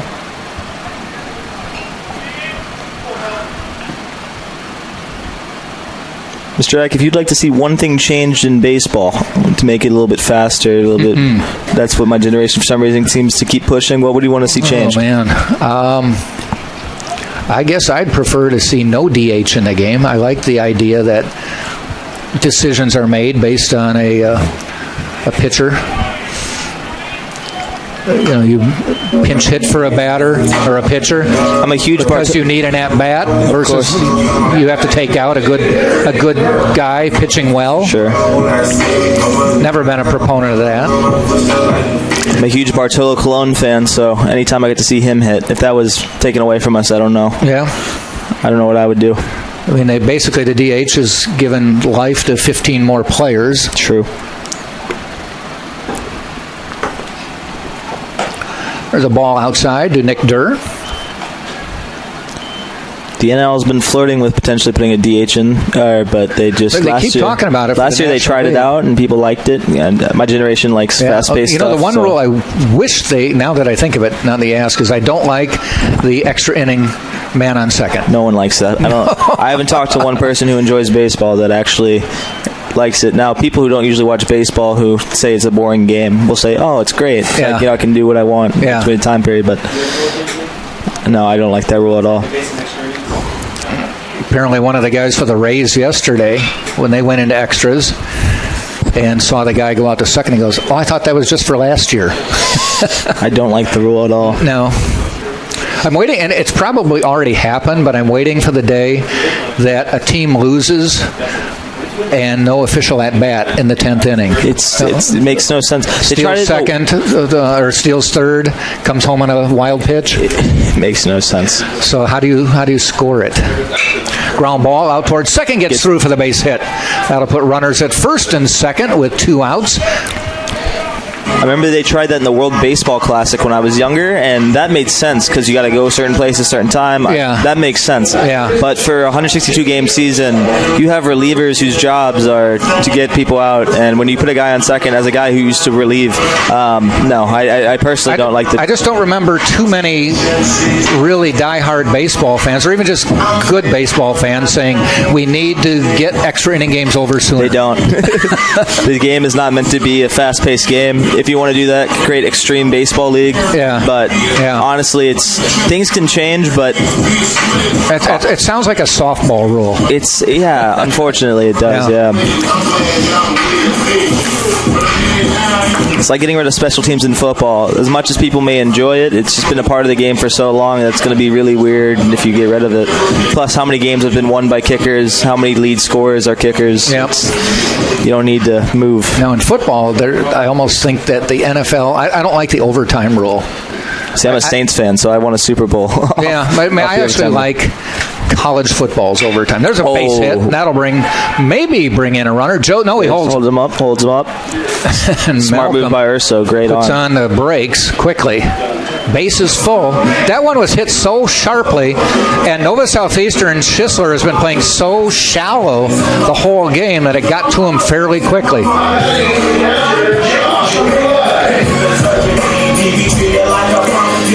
Almost got his head taken off there. Yeah. Brings up Rulai.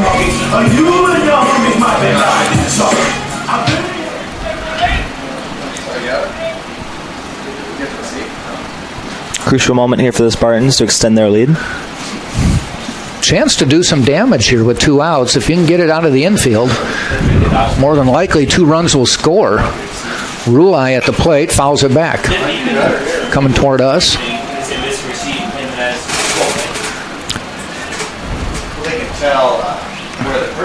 Do I have to call you Mr. Gebhard too then? You call me Tater Tot T, whatever you like, honestly, you Mr. call I. me Jack. Everyone ever try to call you Mike and Ike? Do you have a buddy named Mike at all? No, my parents actually told me that my mom, before she got married, always wanted a son named Mike, and she said, boy, my dad ruined it with that last name. Would that be appropriate to have your middle name be And?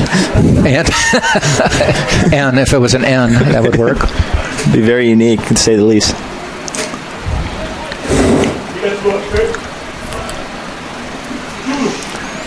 2 strikes to Rulai.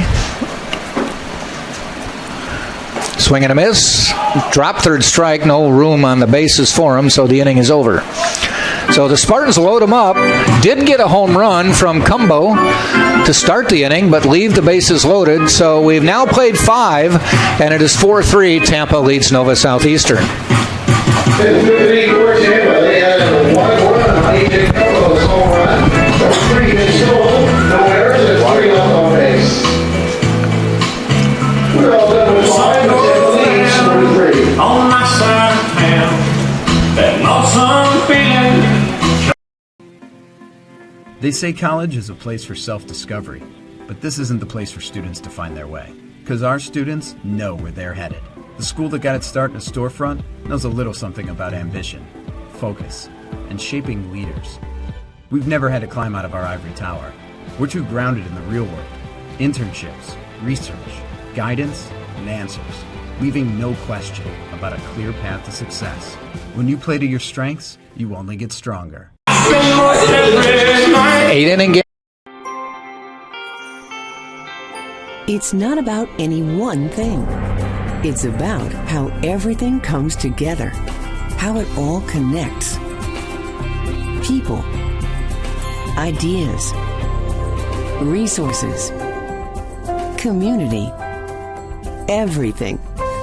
Quality of life services. That's what we do. Sodexo.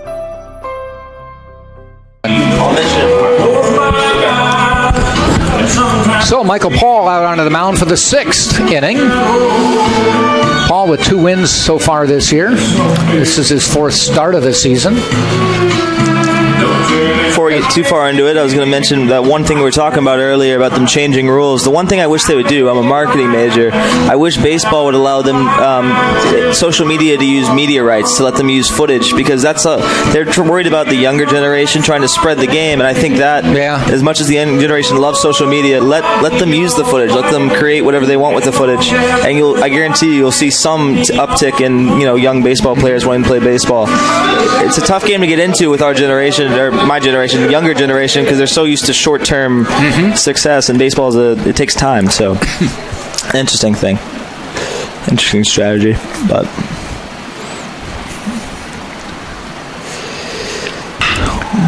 there's a ball hit out into center, chasing Cadenas deep near the warning track, but he hauls it in. So a long fly ball by Avon, but just an out.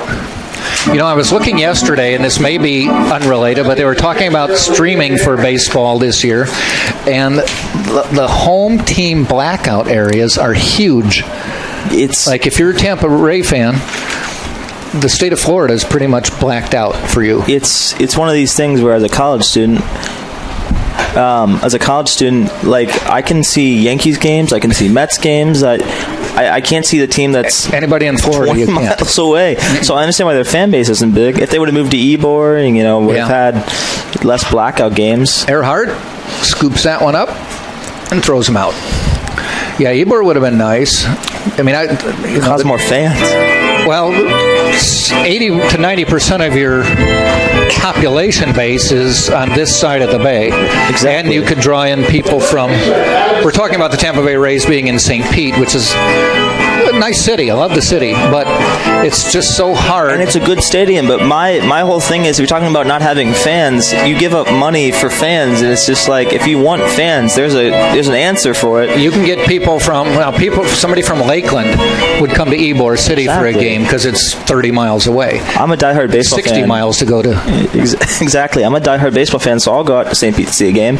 But how many kids have never followed baseball? They'd be like, oh, we have nothing going on, let's go to a baseball game. So it's an interesting thing. The city turned down the stadium, had a nice look that they were going to build. Ybor down there. Well, the death knell will be if they do Tampa Montreal. That would be. There's a base hit down the line. That's going deep into the corner. He's pushing for 2. Smith rounds first, cruises into second with a stand-up double. I did hear about that. It didn't really make a lot of sense to me. Why would you go to another country? I understand 2 different fan bases, but it just doesn't. just bring back the Expos at that point. So he's telling the Rays fans, you get them till June, but we hope you keep following us when we leave. I mean, I can't see a player liking that. They've got to move mid-season. You have to have citizenship, I'm assuming, in either two countries, or you have to have you don't have to worry about the citizenship. Not citizenship, but just traveling to and from different countries. Yeah, and right now that's not viable because, as a matter of fact, the Toronto Blue Jays are going to play their first 3 homestands in Dunedin. Yeah. I was trying to get tickets, but it looks like tickets are extremely expensive. Well, not only are they expensive, but I don't think they're going to let maybe 25% of the crowd in. It's an 8,000-seat stadium. Haven't been there yet. We're like 5 miles from there. Okay. And my daughter and I went down there. We love to watch the minor leaguers, the single A players. And we go down to Clearwater to watch the Threshers, and we've gone to some Steinbrenner Field games, and we've gone to Dunedin to see the Blue Jays.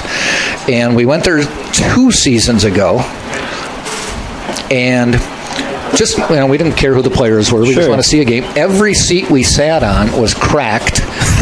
And my daughter was getting pinched because it was cracked. That's when you know you love baseball. This is bad. And somebody's like, don't worry, as soon as this season's over, they're going to renovate the whole ballpark. You haven't been back since? Well, last year was postponed. There was no Class A season. It was ready. Actually, it was postponed, but the season before that, I think they played all their single A games at Jack Russell Stadium in Clearwater. Okay. And last year got postponed, even though it was ready. Yep. And now it's ready, but they haven't decided if they're going to have a single A season again. Interesting. But I've heard it's a really nice looking place now. Totally gutted it. Swing and a miss. Speaking of new ballparks, I went to the Braves' new spring training facility. Last year I had tickets around this time, and I was heading down there, and I got a text saying, hey, we sent your money back. The game is not happening. So I drove back close to Venice and came down this year. It's a beautiful ballpark. I personally grew up going to Orlando spring training, where the Braves used to be at, and a beautiful place. Michael Paul with a nice play with 2 outs. Quick pitchers are athletes. Yes. So dodging a bullet there, got the tying run on second. That's where he stays. We've now played 5.5, and it's still 4-3. Tampa leads Nova Southeastern.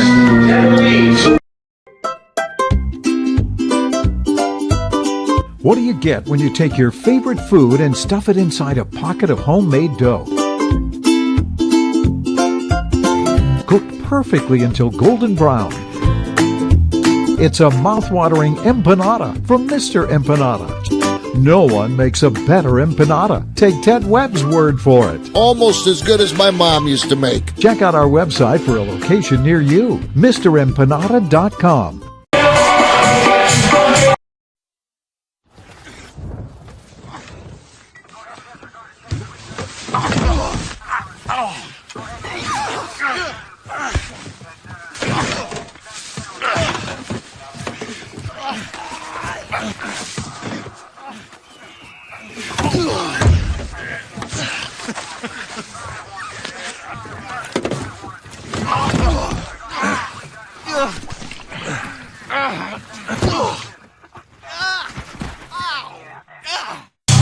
See what you can find out about 14.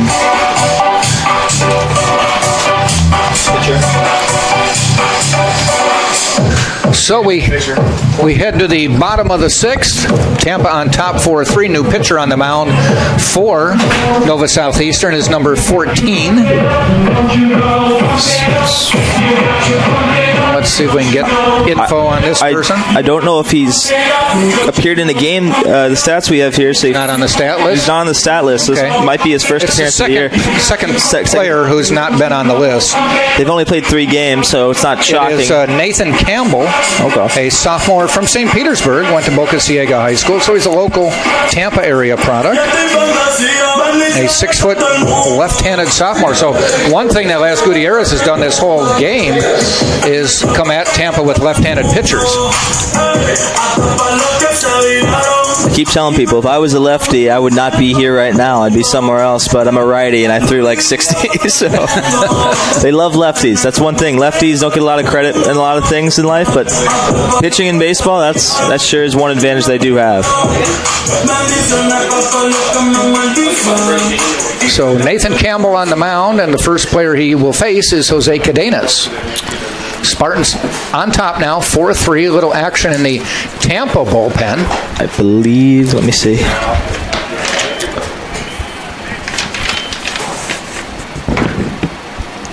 Might be Nick Constantakos. He's been their main That's what I was person thinking. in the bullpen. I can't see a number at the moment. 1 ball, 1 strike to Cadenas. Ground ball out to second. Fielded. Macario for the out. I've been told Jordan Leisure is warming up in the bullpen. Okay. Leisurely warming up. Now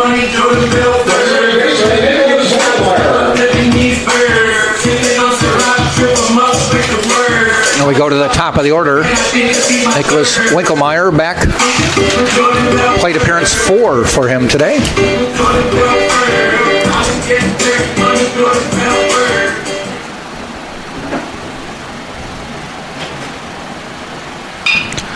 Fouled off. That one's going to get some action on Cass Street. Watch out. Ooh, that was almost time for that white minivan. It looks like it. Didn't see any brake lights come on. So. Can't imagine a kid in the back seat just landing up with a baseball in his pocket. 0-1. A little bit high.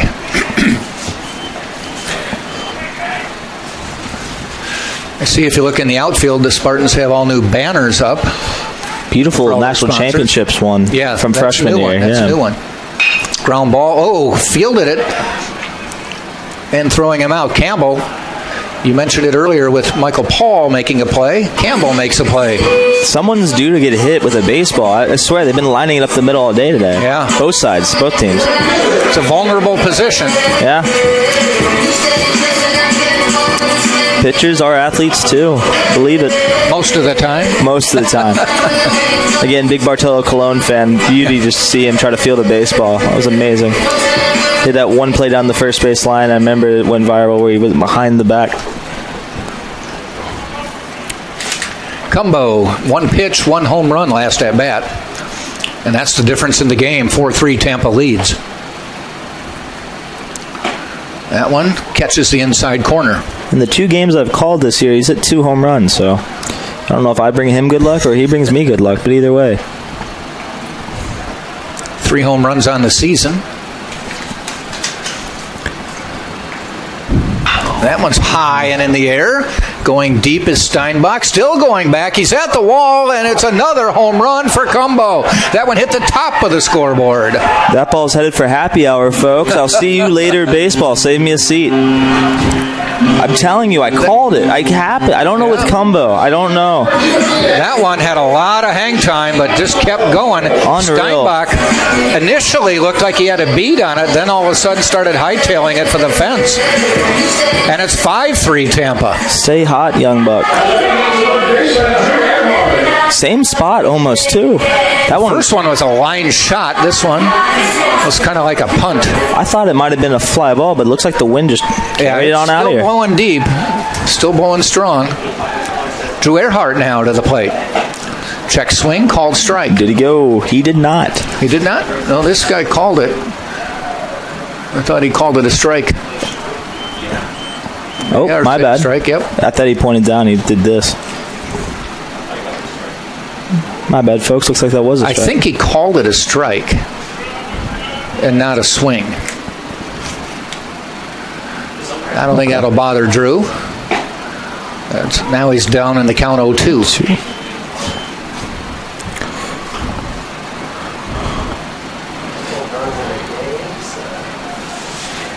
You know who else hit 2 home runs in a game? Yeah, against North Georgia. Ball 1-2. April 20th. Yeah, against Eckerd, May 6th. I'm guessing you're right. You haven't changed your count on the scoreboard. You just looked at it. in the dirt. Good stop by the umpire. 2-2 now to Earhart. Miller did it 3 times. I think he saved by 3. Nolan did it. 3-1. Brian, 3-1. Why do you wait so long to team? You know the 3 on that game though? Oh, is it? Yeah. Well, that's fine. Fly ball foul.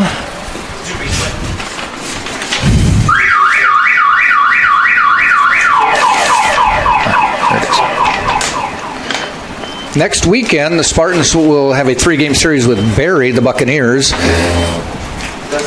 And that game, the next game is scheduled for next Thursday here in Tampa, so it's not a doubleheader here. Next Thursday against Barry, 4 o'clock. Earhart slaps one out to right field. Steinbach. This one stays in the park, and he makes the catch to end the inning. But another home run from E.J. Cumbo, and the Spartans now lead 5-3 as we head to the 7th on TampaSpartans.tv.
This time I think there we go. New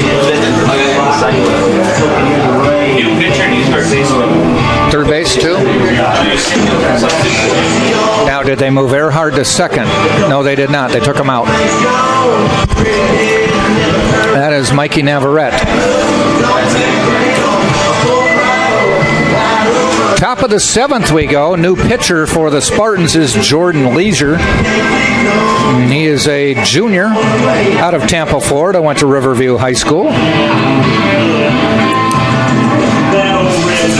New third baseman, as Drew Earhart's day appears to be done, as Mikey Navarrete comes in to play third base. He was a fixture at third base most of last year.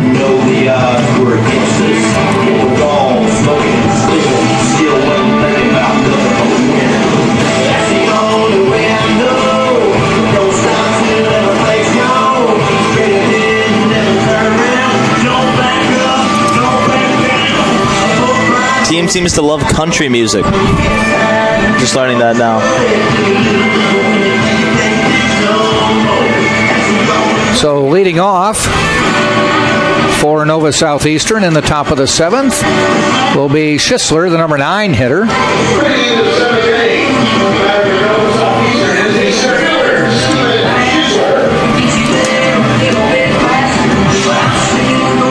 Did miss stats on him.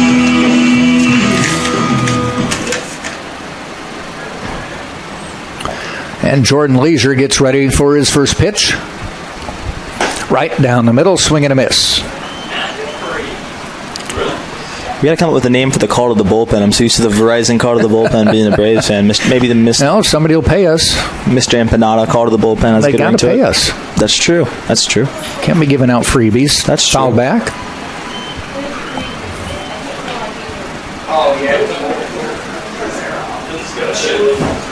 Any sponsors want to sponsor the call to the bullpen, please let either me or Ike know. Yep. 0-2 pitch. Fouled off. Stays 0-2. So Michael Paul's day is over. See if we can get his final stats for you.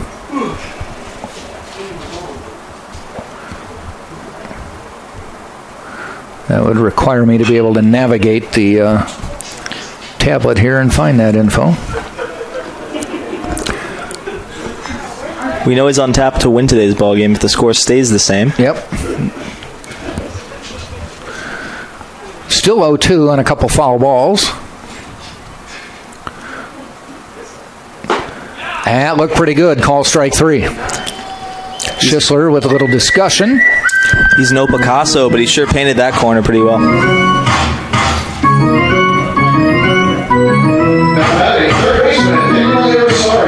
Irisari, the leadoff hitter, to the plate.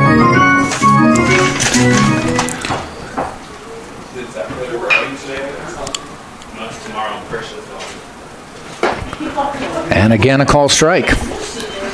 So Leisure's come in and just pounding the strike zone.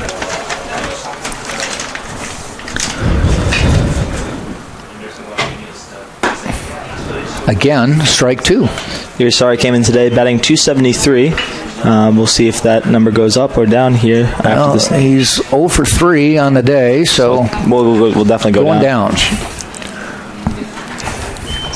If I read that right. Yep. That's a 2 for 3. So you had an accounting test, so add 3 at bats to that and see what you get. You'd think a college kid would know addition, but struggle bus today. He's only had 3 games, so that's true. It's not, so can't 3 be that divided by the 5, you carry the 2. Oh, beautiful curveball. Look good, a little low. 2-2.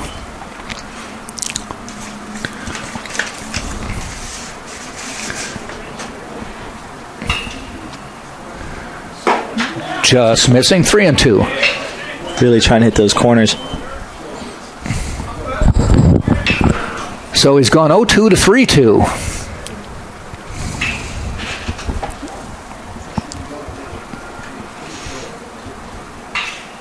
Fouled off.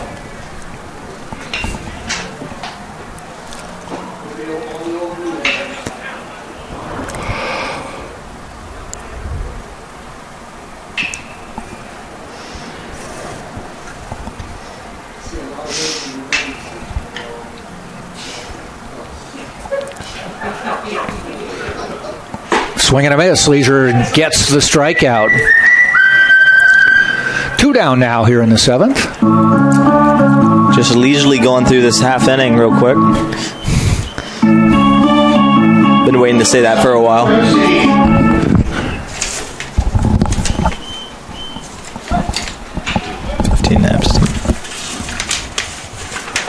Epstein to the plate.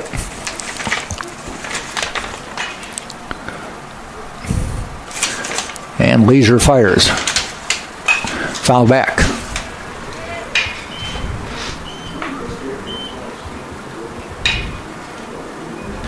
Epstein 0 for 2 today, looking for his first hit.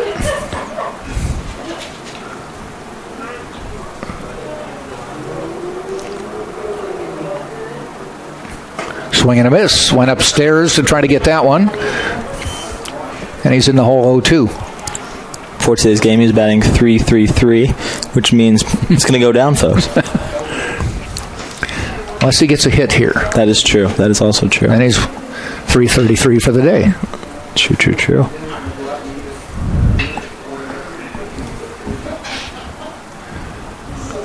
The 0-2. A little bit high.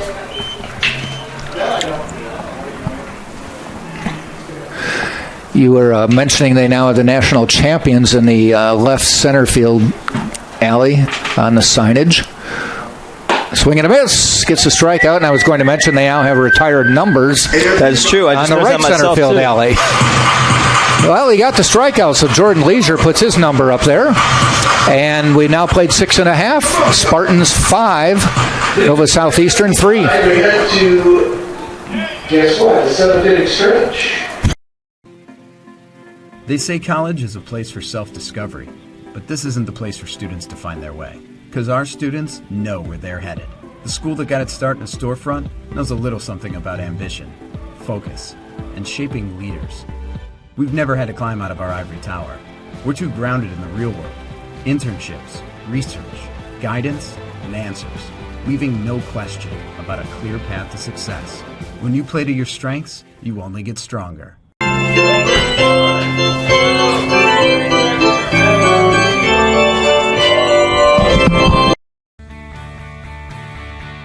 This is the University of Tampa.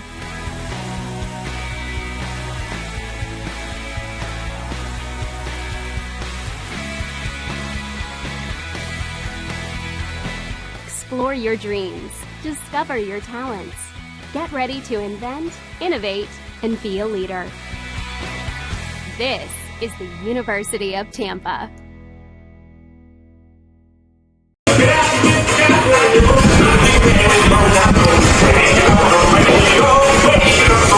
Bottom of the 7th, Tampa on top 5-3. Thanks for joining us today. Beautiful day for baseball.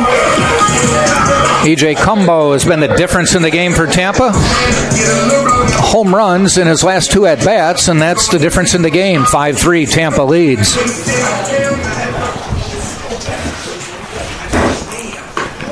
Lyons at the plate for Tampa. Jamarcus Lyons looking for his first hit of the day.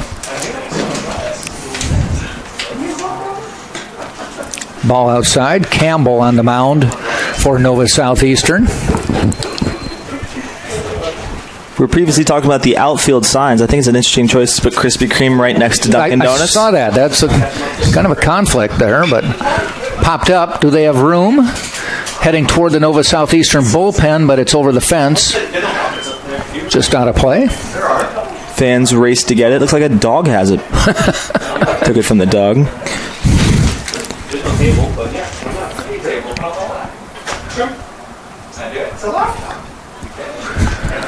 Two balls, one strike to Lions. Campbell sets. Fires. High.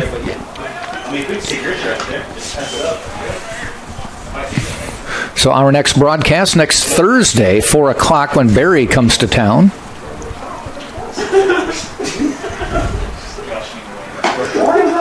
Call strike. 3-2. Will you be there, Mr. Ike? I will. I will see you there at 4. Unless something unforeseen happens. That's true. It's on the schedule.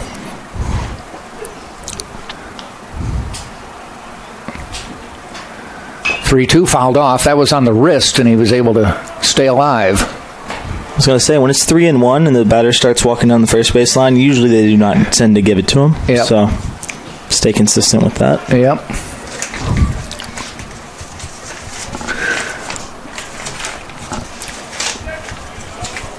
Three-two again. That one's a little low. So Lyons gets a free pass. And it brings up John Malcolm. Runner. We have a new pinch runner coming in. Turn. 21.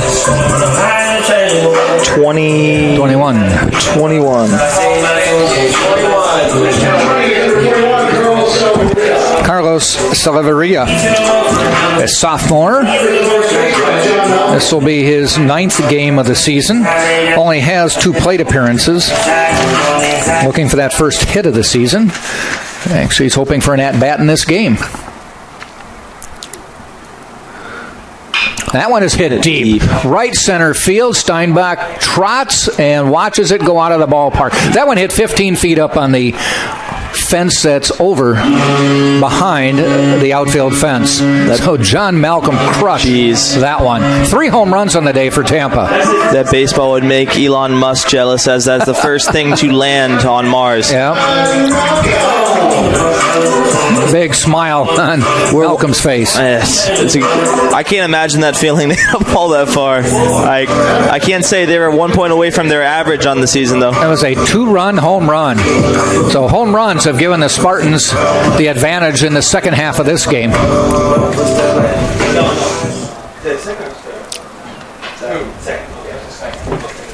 Salaveria scoring ahead of him as a pinch runner. Popped up. They might have a play.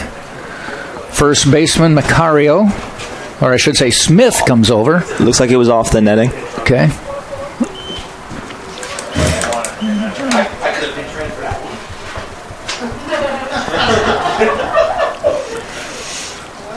Staying in the batter's box, so Nick Durr will continue. Yeah, definitely get deep next at bat. Outside. The Sharks got a right-hander warming up in the bullpen. That'll be their first righty to get in the game today if he, in fact, comes in.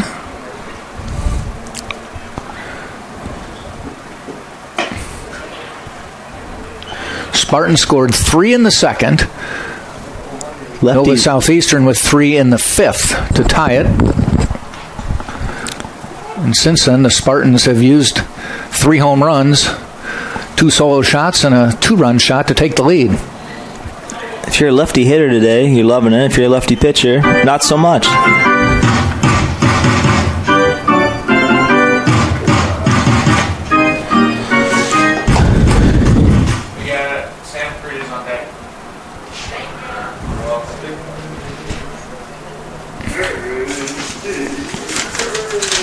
Durr outside, he gets a free pass, and I think we'll have a pinch hitter coming up for Tampa.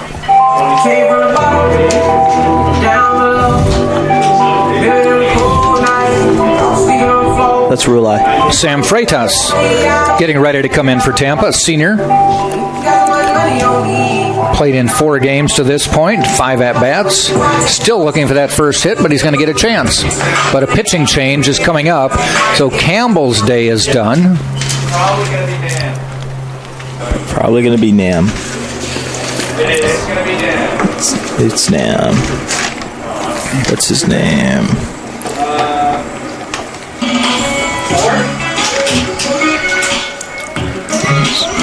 4 is, I think, if it's 4, I don't know. Yeah, someone's going to hit. I called it, folks. It looks like Sullivan. Okay, so they had Freitas on deck, but I think they've either called him back but it looks like Dan Sullivan quickly warming up. I think Urso realized with the flag rapidly shooting right, and the lefties seem to be doing well today.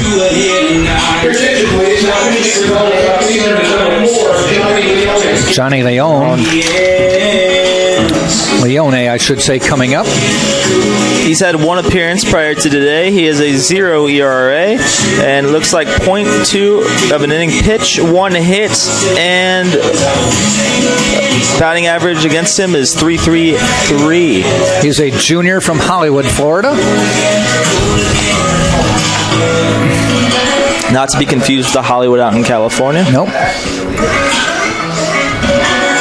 Even though this year Florida has seemed like the Hollywood out in California. Everyone's been flocking down here. It's been insane. I keep meeting people. They said, yeah, just moved down here. Do you know where this is? Insane.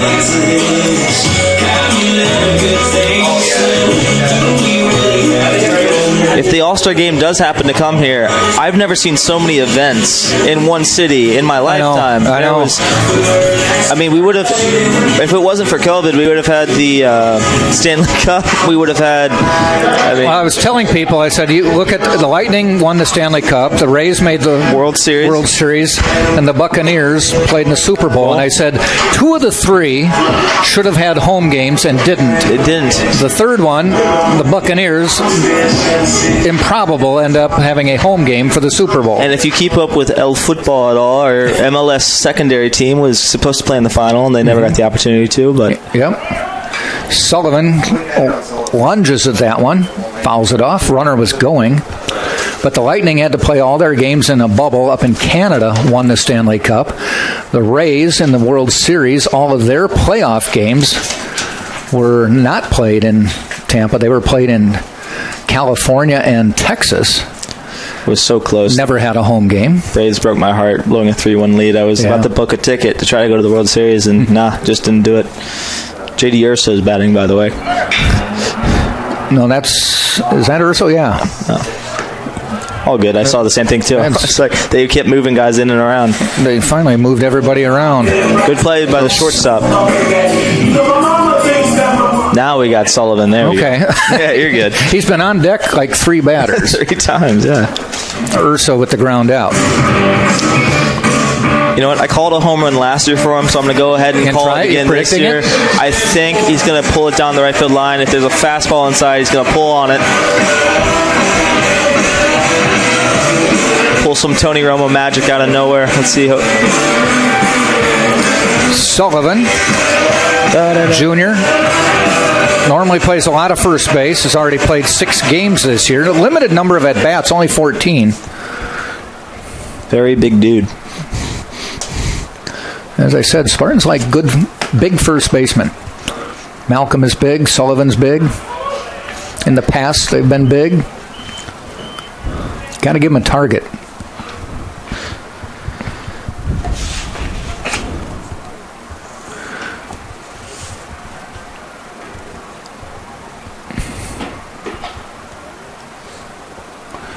Durr on second with 1 out.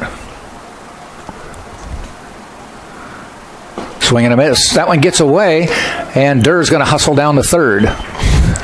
Spartans look to get to their average runs per game today.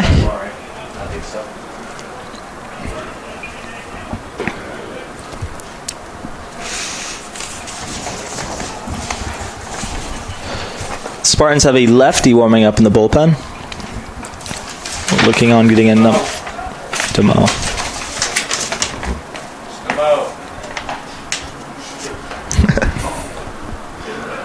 Leone in the stretch. Takes a look at Durr at third. Sullivan waits. High, good stop. Demo warming up in the bullpen.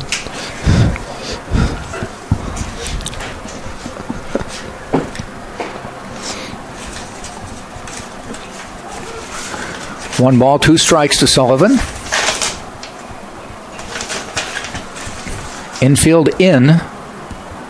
Ball 2 outside. Nova Southeastern wants to keep it a 2-run game if possible. Take down Durr at the plate.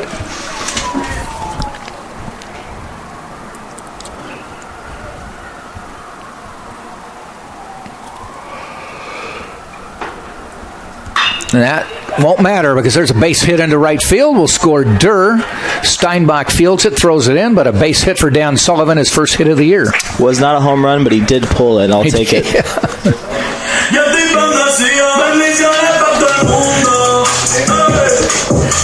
8-3, Spartans on top. Brings up the number 9 hitter, Jose Cadenas.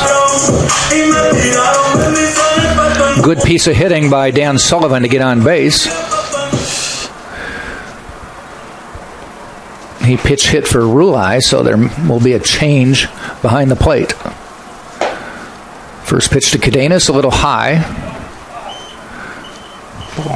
Spartans have made it to their average, 8 runs a game. Why is this still on?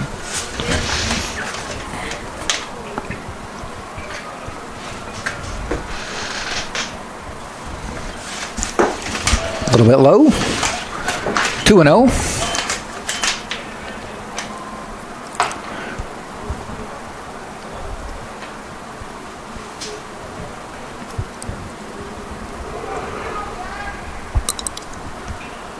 Ground ball fielded well by Leone. And do they turn it? They do. Double play. Gets out of the inning. It's a little 360 there. Yeah. Not your typical 1-6-3, but they did it with a little pivot. Ends the inning. I was talking to a friend of mine the other day. I'll tell you this after Tom Colby runs the commercials here. Spartans lead 8-3 as we head to the 8th.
So we head to the top of the 8th inning. It will be Fernandez, Steinbach, and Avon for Nova Southeastern. Jordan Leisure back on the bump for the Spartans. You're going to tell me something before we're talking about that 360 spin on the not your traditional play. I was talking to a friend of mine up in Wisconsin who's playing in a senior league. Those are my favorite. And he said we had a third baseman who did not have a very good arm, but he was a good fielder. Okay. So we had your typical 5-1-3 put out. He fielded it, threw it to the pitcher, got it halfway there, and the pitcher made the throw to first. That's insane. That one is hit to left field, deep. Lions at the fence, catches it. No. Send it over to Sports Center, folks. Oh, that is a Soliveria just coming into the game. Stuck with that one and made a big catch at the wall. Now, that one probably was not out of here. He didn't leap over the fence, but he went up against the wall to make the catch. Soliveria with a great play for the first out in the 8th. Talking about wind, I thought that was for sure out and just died there at the wall. A high pop-up. Cadenas makes the call and makes the catch. And you can see the teamwork there because we could hear him call it up here. That is true. Speaking of beer leagues, I played my last beer league last year before this whole COVID stuff. It was out in Zephyr Hills, was the last game, and they called us and said the game was canceled. A man, unfortunately, was murdered there. And I was like, oh, so we don't have a game. And then they called me and said, no, we still have a game, and you're playing a baseball game, and there's chalk and outline on the outside. So when they say Florida's a crazy place, it sure indeed is. Florida man strikes again. Strikes again. So it wasn't the chalk of the baseline? No, not at all. It was an outline of I believe a gentleman cheated on his wife. I believe that's what it was.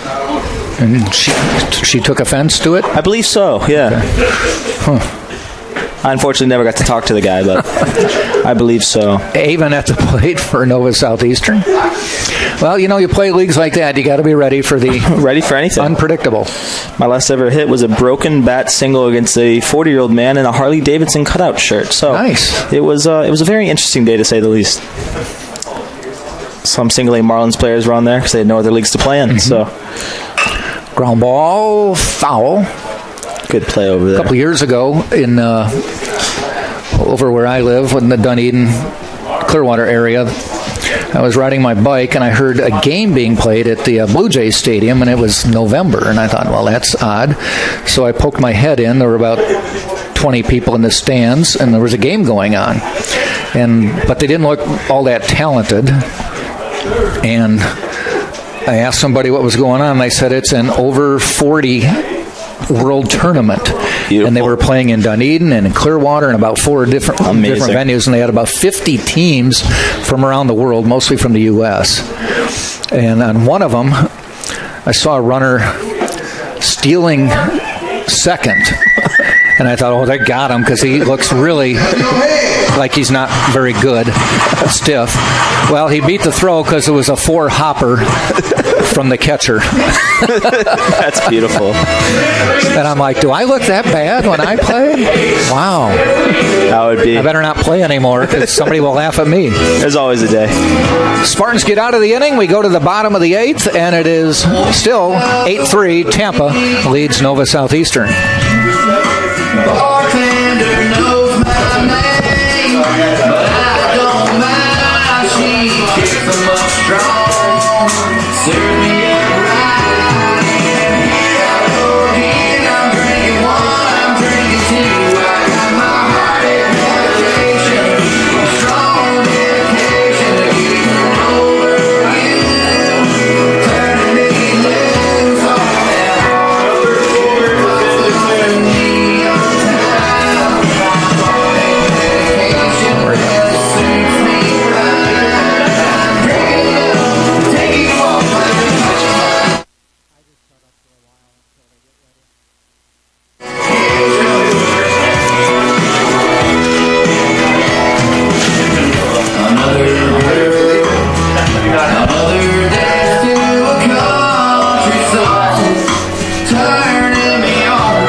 So the bottom of the 8th we go. Tampa on top 8-3. This game was tied 3-3 in the top of the 5th, but the Spartans have used a long ball to take the lead. 3 home runs during that time.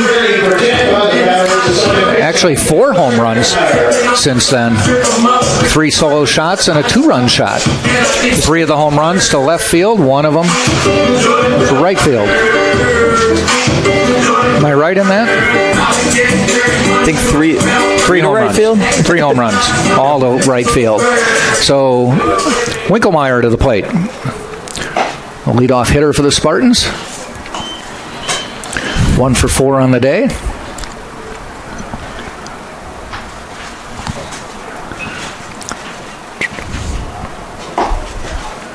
Look like the same pitch. Yeah. This one's a strike, though.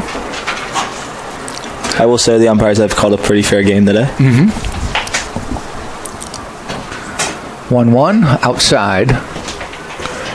Looks like we have a righty warming up in the Spartans bullpen sidearmer. I believe that. Bringing in a couple pitchers to get some throwing in.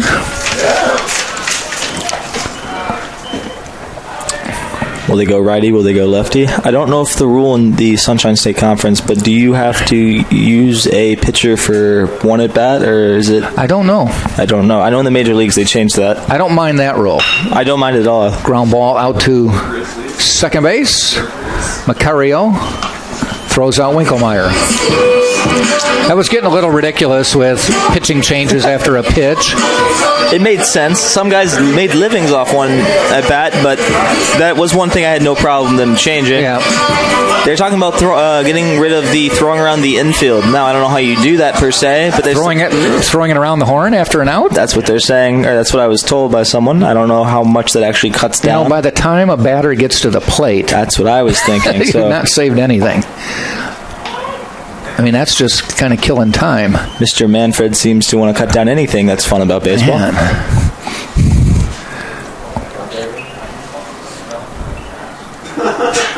Fouled off.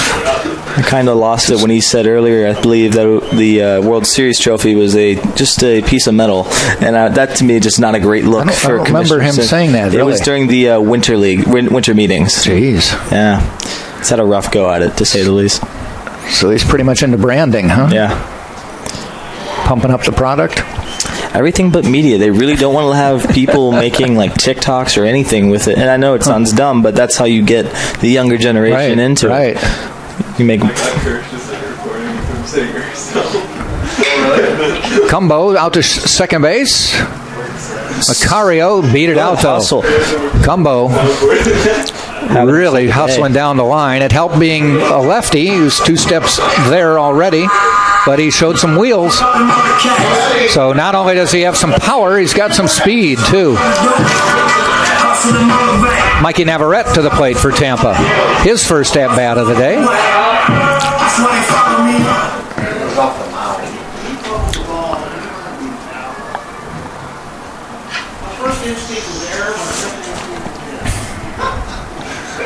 For Navarrete, his 13th at-bat of the year. He's 3 for 12 right now. Been productive, though. 5 RBI on the season. Good job.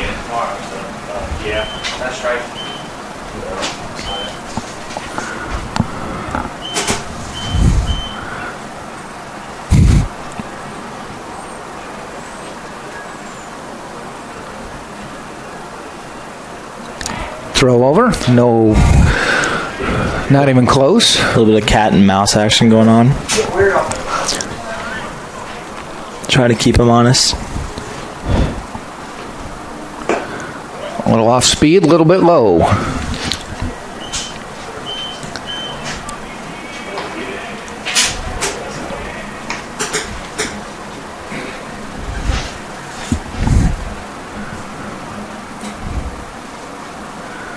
Popped up, may have a play. Looks like they have room. Smith comes over and drops it. You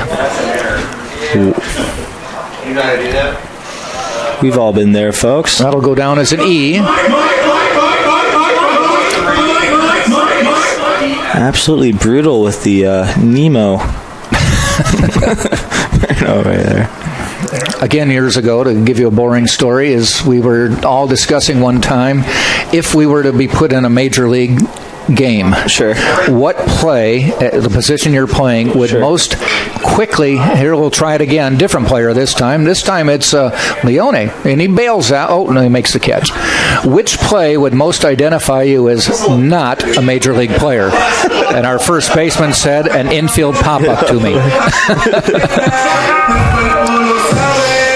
Which play would describe you as a person, Mr. Ike? My play would show me? Yeah. Probably anything hit to me. The toughest play I had, I like playing outfield, is a ball hit straight at you. Yeah. Because you have to make a move, and if you come in and it's deep, you've lost a step. And if you go back and it's short, but that might afflict anybody. That first step when it's hit right at you. It's a tough one. I struggled with that. I had LASIK eye surgery my senior year, so I learned it was my eyes, but also beforehand I had bad depth perception, so I would see everything as 2D, so I would take a step in, and then I think the ball's here, and it's just 10 feet over my head. But I know exactly what you mean.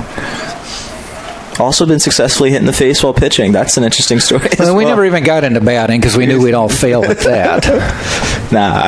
My career hitting average, even in the beer league, was like 182. Never much of a hitter.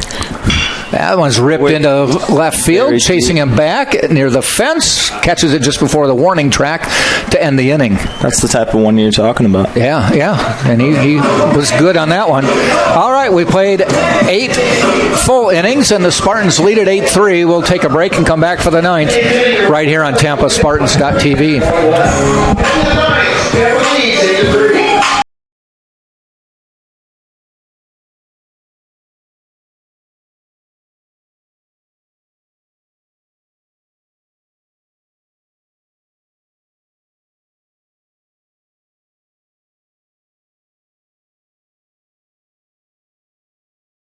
Go call my wife and see where we're going for dinner. What's your go-to place to eat down here? We don't. I'm in Palm Harbor, 25 miles away. So we're probably going to the Salty Pine. I'll have to check it out one time. You just go up here and call games. I asked you this last year, honestly, my memory is to see how did you get up there? How did you learn certain games and stuff? Games? Yeah. Tom had actually after we moved down here. Hear that story. That's Tom. But I saw this ad online that said he was looking for a broadcaster for basketball.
We go to the top of the 9th. Pinch hitter coming in for Nova Southeastern is number 12, Michael Ooze, a 6-foot freshman from Pembroke Pines, Florida. And I think we've got a new pitcher for Tampa as well. Number 33.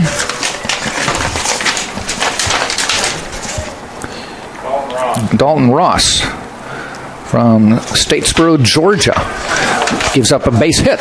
from my home state. Nice to see someone else from Georgia around here. Where is Statesboro? Do you know that town? Yep, Georgia Southern. That's Georgia Southern's college is where it is. I have a couple friends. Shout out to any of my friends who would be listening from Georgia Southern at the moment. That's a huge demographic for us. Yeah, huge demographic. Statesboro at least 4 to 5 people. But no, I've been over there a couple times. They drive through to get down here. Okay. Good little area. Just the college. Not much else. So Adam Smith, first baseman, back at the plate. 9-3 or 8-3, Tampa on top. Ooze had me jumping. Ross with a little sidearm. Really thankful for that netting. Oh, yeah. Teams will hop on buses and head down to Nova Southeastern for a doubleheader starting tomorrow.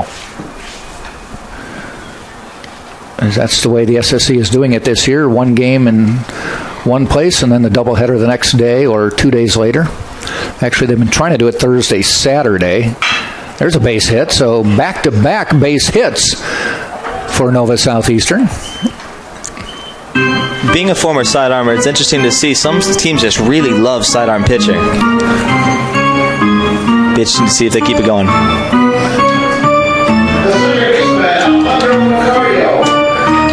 Well, first couple pitches, he's just trying to make sure he can get the strike zone, and I think he's thrown some meat to him right now. Nobody out, 2 on.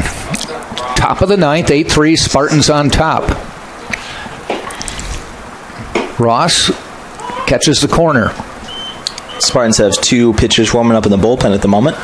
Or maybe 1, but maybe the other one getting ready.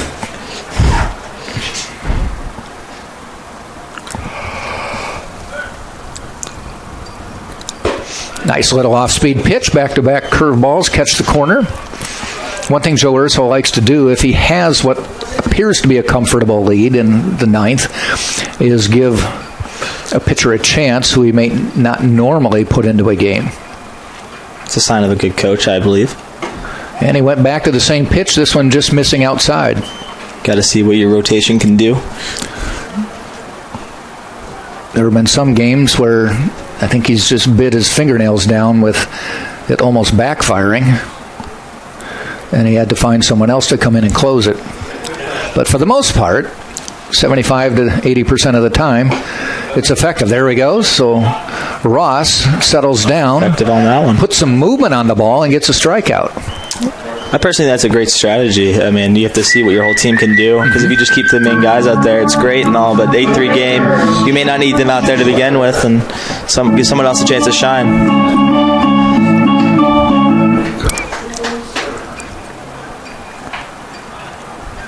Schisler to the plate. Center fielder. Popped up. That's going to be out of play, though. I think we actually have a new catcher. I don't think that's Rulai anymore. That's 25. McDonald, I believe. Luke McDonald, yes. Not to be confused with the loving fast chain that we all know to love.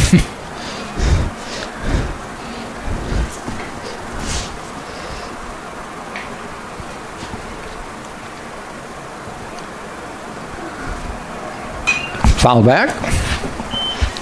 You're antsy there. You get out of the game for a minute, and all of a sudden, I was work security for the Yankees over spring training, and I got a foul ball hit my way and jammed my finger into it going 100 miles an hour. So I'm still recovering from that. But yeah, a little antsy. They only let, 25% attendance? 25%. It was nice seeing people back in the ballpark, man. Oh, yeah. That's a nice stadium.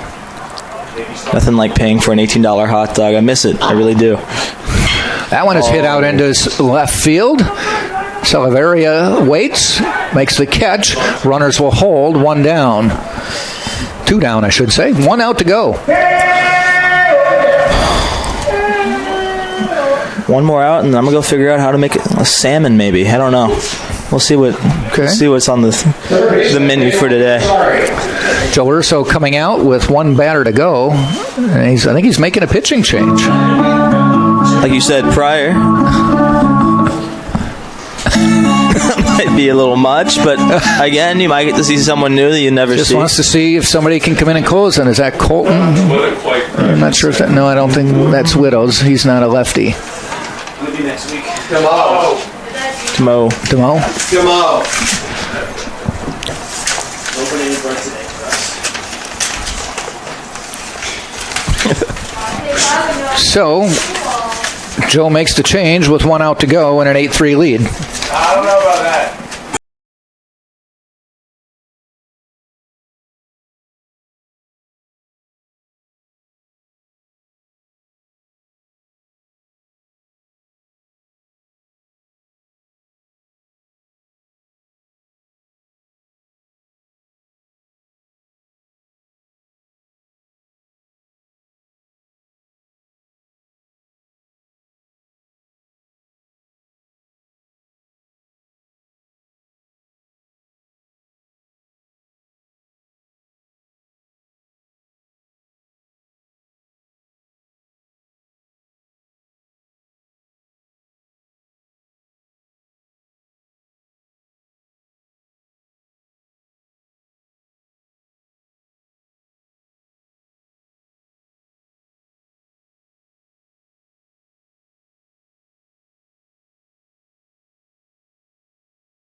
For a one-pitch outing here. But yeah.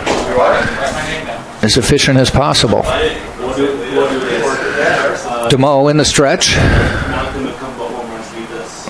Fouled off, so he's going to have to go to a second pitch. 6 inches, and I'm from Australia, but they just keep it on the feet. I'll show you Australian. Yeah. Had that vibe for me.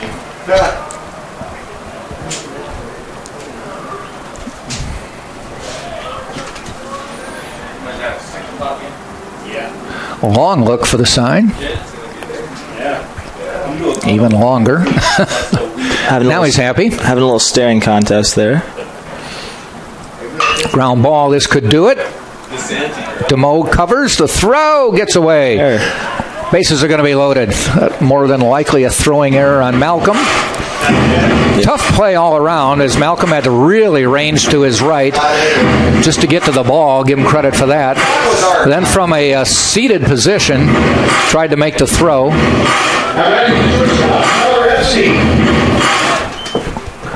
So we hope no damage, but the bases are loaded, and here comes Joe Urso again. And he's making a call to the bullpen. Wow. Very short day.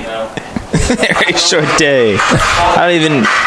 2 pitches. I want to say that's not a bad outing at all. Like you're saying, I understand bringing a guy in to see what he can do, but... Yeah, just getting some guys a chance. So Demo throws 2 pitches, both strikes. Unfortunately, a runner reached base. Little trivia question: if there is a run scored, whose earned run is it? Well, you'd have to figure out who. More than likely, that is who actually started the inning. The runner on third is the responsibility of who started the inning. This is Nick Constantakos, who's been the closer for the tight games.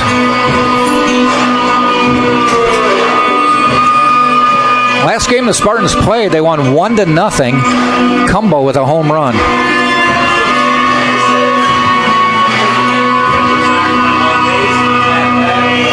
Cumbo really coming alive this year, I can say. Two home runs on today's game? Mm-hmm. Unreal.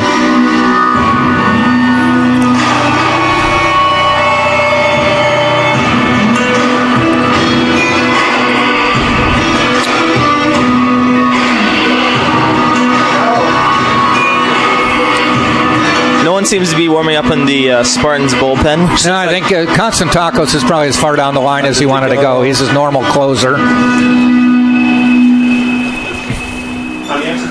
I guess he said, okay, enough messing around. Let's just get it done.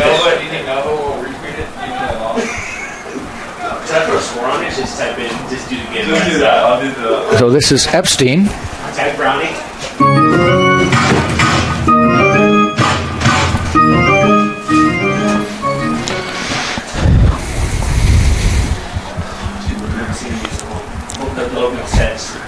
Constantakos inherits the bases loaded in the ninth, and he throws a strike on the first pitch. Just one person understands. Well, though. One person matters. We'll see what I'm sure he's not going to get it. Just put a paragraph description underneath the tweet so the fans are confused. That's okay with you. At the original thread. Long look. Just so our fans are aware. A longer look. Finally, the steering match. Hey, somebody had to bail out. Might be the longest out in baseball I've ever witnessed. Or potential out, I should say. Back in the stretch. Strike one pitch. Ground ball. Winkelmeyer throws it away. Looks like they're all unearned because that wasn't even close. That was 10 feet wide of John Malcolm, 2-run score, and it's 8-5. Just a bit outside. So fielding defensive lapses have prolonged this game. And the tying run is up to the plate. Boy, Winkelmeyer, I'm not sure what happened there, but he fielded it cleanly, had plenty of time, and then threw 10 feet wide of Malcolm. Those are the type of plays that'll make a coach just absolutely cringe. Joe Urso signaling to his players. He's got the outfield almost standing on the warning track.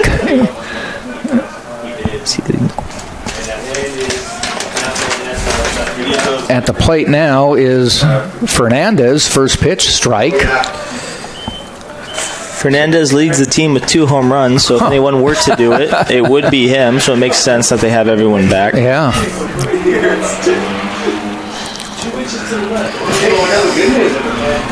Well, I guess he's admitting if it's a base hit, it'll score 2, but don't let him get 3. Don't let Fernandez get to second if you can avoid it. There's a ball.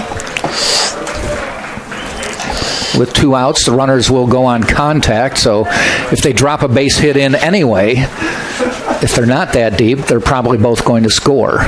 But what you don't want is the ball to get past the outfielders and go to the wall and send Fernandez to second or third. So hence the defensive strategy in the outfield.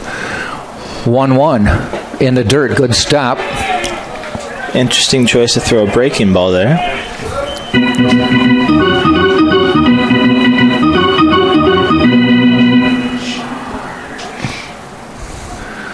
Luke McDonald looking over to the dugout to get some signs from the bench. 2 balls, 1 strike. Tying run at the plate now as it's gotten a little tenser as we've worked our way through the top of the 9th. Swing and a miss, 2-2. Well, down to their final strike. Can Nick close it out with a K?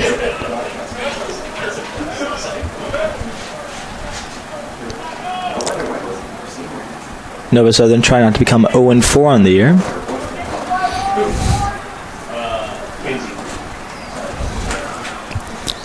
Two pitch.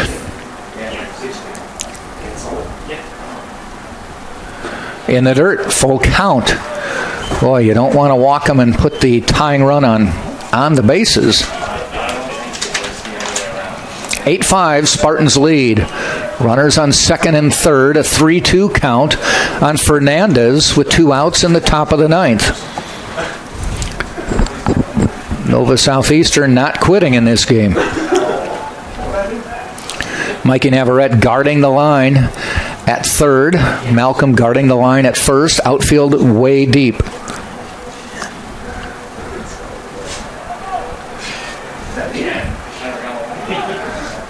Long signal from McDonald. Constantakos is ready. Off-speed pitch. The bases are loaded. Looks like they left a huge gap in right center field. So tying run on the bases. Lead run at the plate. Sam Militello, the pitching coach, coming out to talk.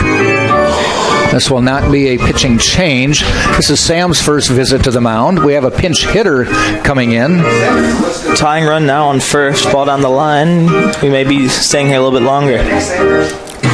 Number 16, Nick Sanders, coming in to pinch hit. He is a junior from Coral Springs, Florida.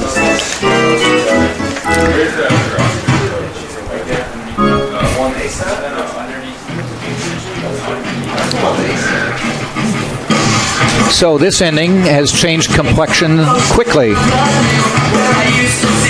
The Sharks now noticing that there might be more baseball to be played. Have a left-hander warming up here in the bullpen. Cannot get a number. Sam with a long talk got a visit from the umpire who said, okay, put up or shut up here, let's go. That's one thing they were also talking about, getting rid of the timed mound visits. I thought it was 30 seconds the moment you either crossed the line or they actually broke from the dugout. I've never seen someone penalized for it. No. They also have a pitch clock in the MLB where how fast you can pitch the ball. But between pitches, yep. It's a rule, an unwritten rule that they don't seem to be following. All right, Constantakos back on the mound. Sanders at the plate. McDonald gets the sign. Bases are loaded in an 8-5 game. Tampa up 3. Nova Southeastern tying run at first. Why would you pitch it in the top of the 9th? Ball, nice stop by McDonald. That one preserve a run. Had eyes on scooting to the backstop. A pass ball would be kind of dangerous here, as there'd be runners on second and third in a 6-8 ball game. But at the time, it's 5-8.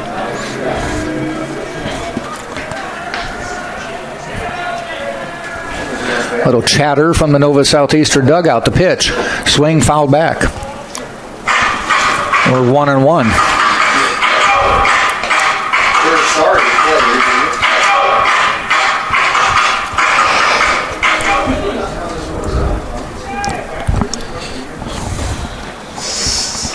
Think so?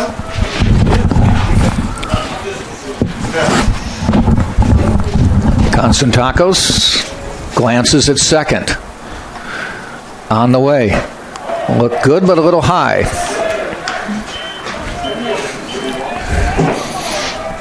Umpire is not in a rush to go home. No, one thing this has done is delayed my departure for home to the peak of rush hour. That is true. Enjoy that. I will be walking home. 2-1. Strike 2. Down to their final strike again. I would not wish the traffic at 5 o'clock. Well, the good thing is it's not bad on a Friday, and it hasn't been bad the last year. Okay.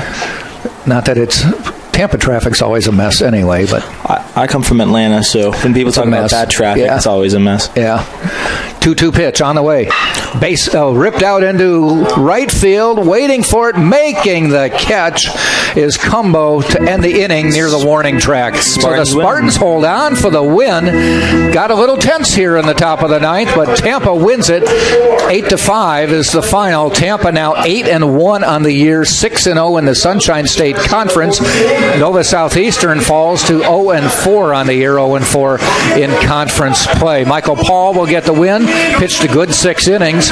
These two teams will meet in a doubleheader tomorrow at Nova Southeastern. So these guys are going to hop on a bus, both teams, and head to the other side of the state for more baseball tomorrow. We will be back next Thursday with a 4 o'clock game when the Berry Buccaneers come to town. So, for Tate Gebhardt, this is Jack Ike saying thanks for joining us. Join us next Thursday, 4 o'clock. You can go to the Nova Southeastern website tomorrow and find the game streamed on their website as well. All right, thanks for joining us. 5-3, Spartans win. We will see you next Thursday.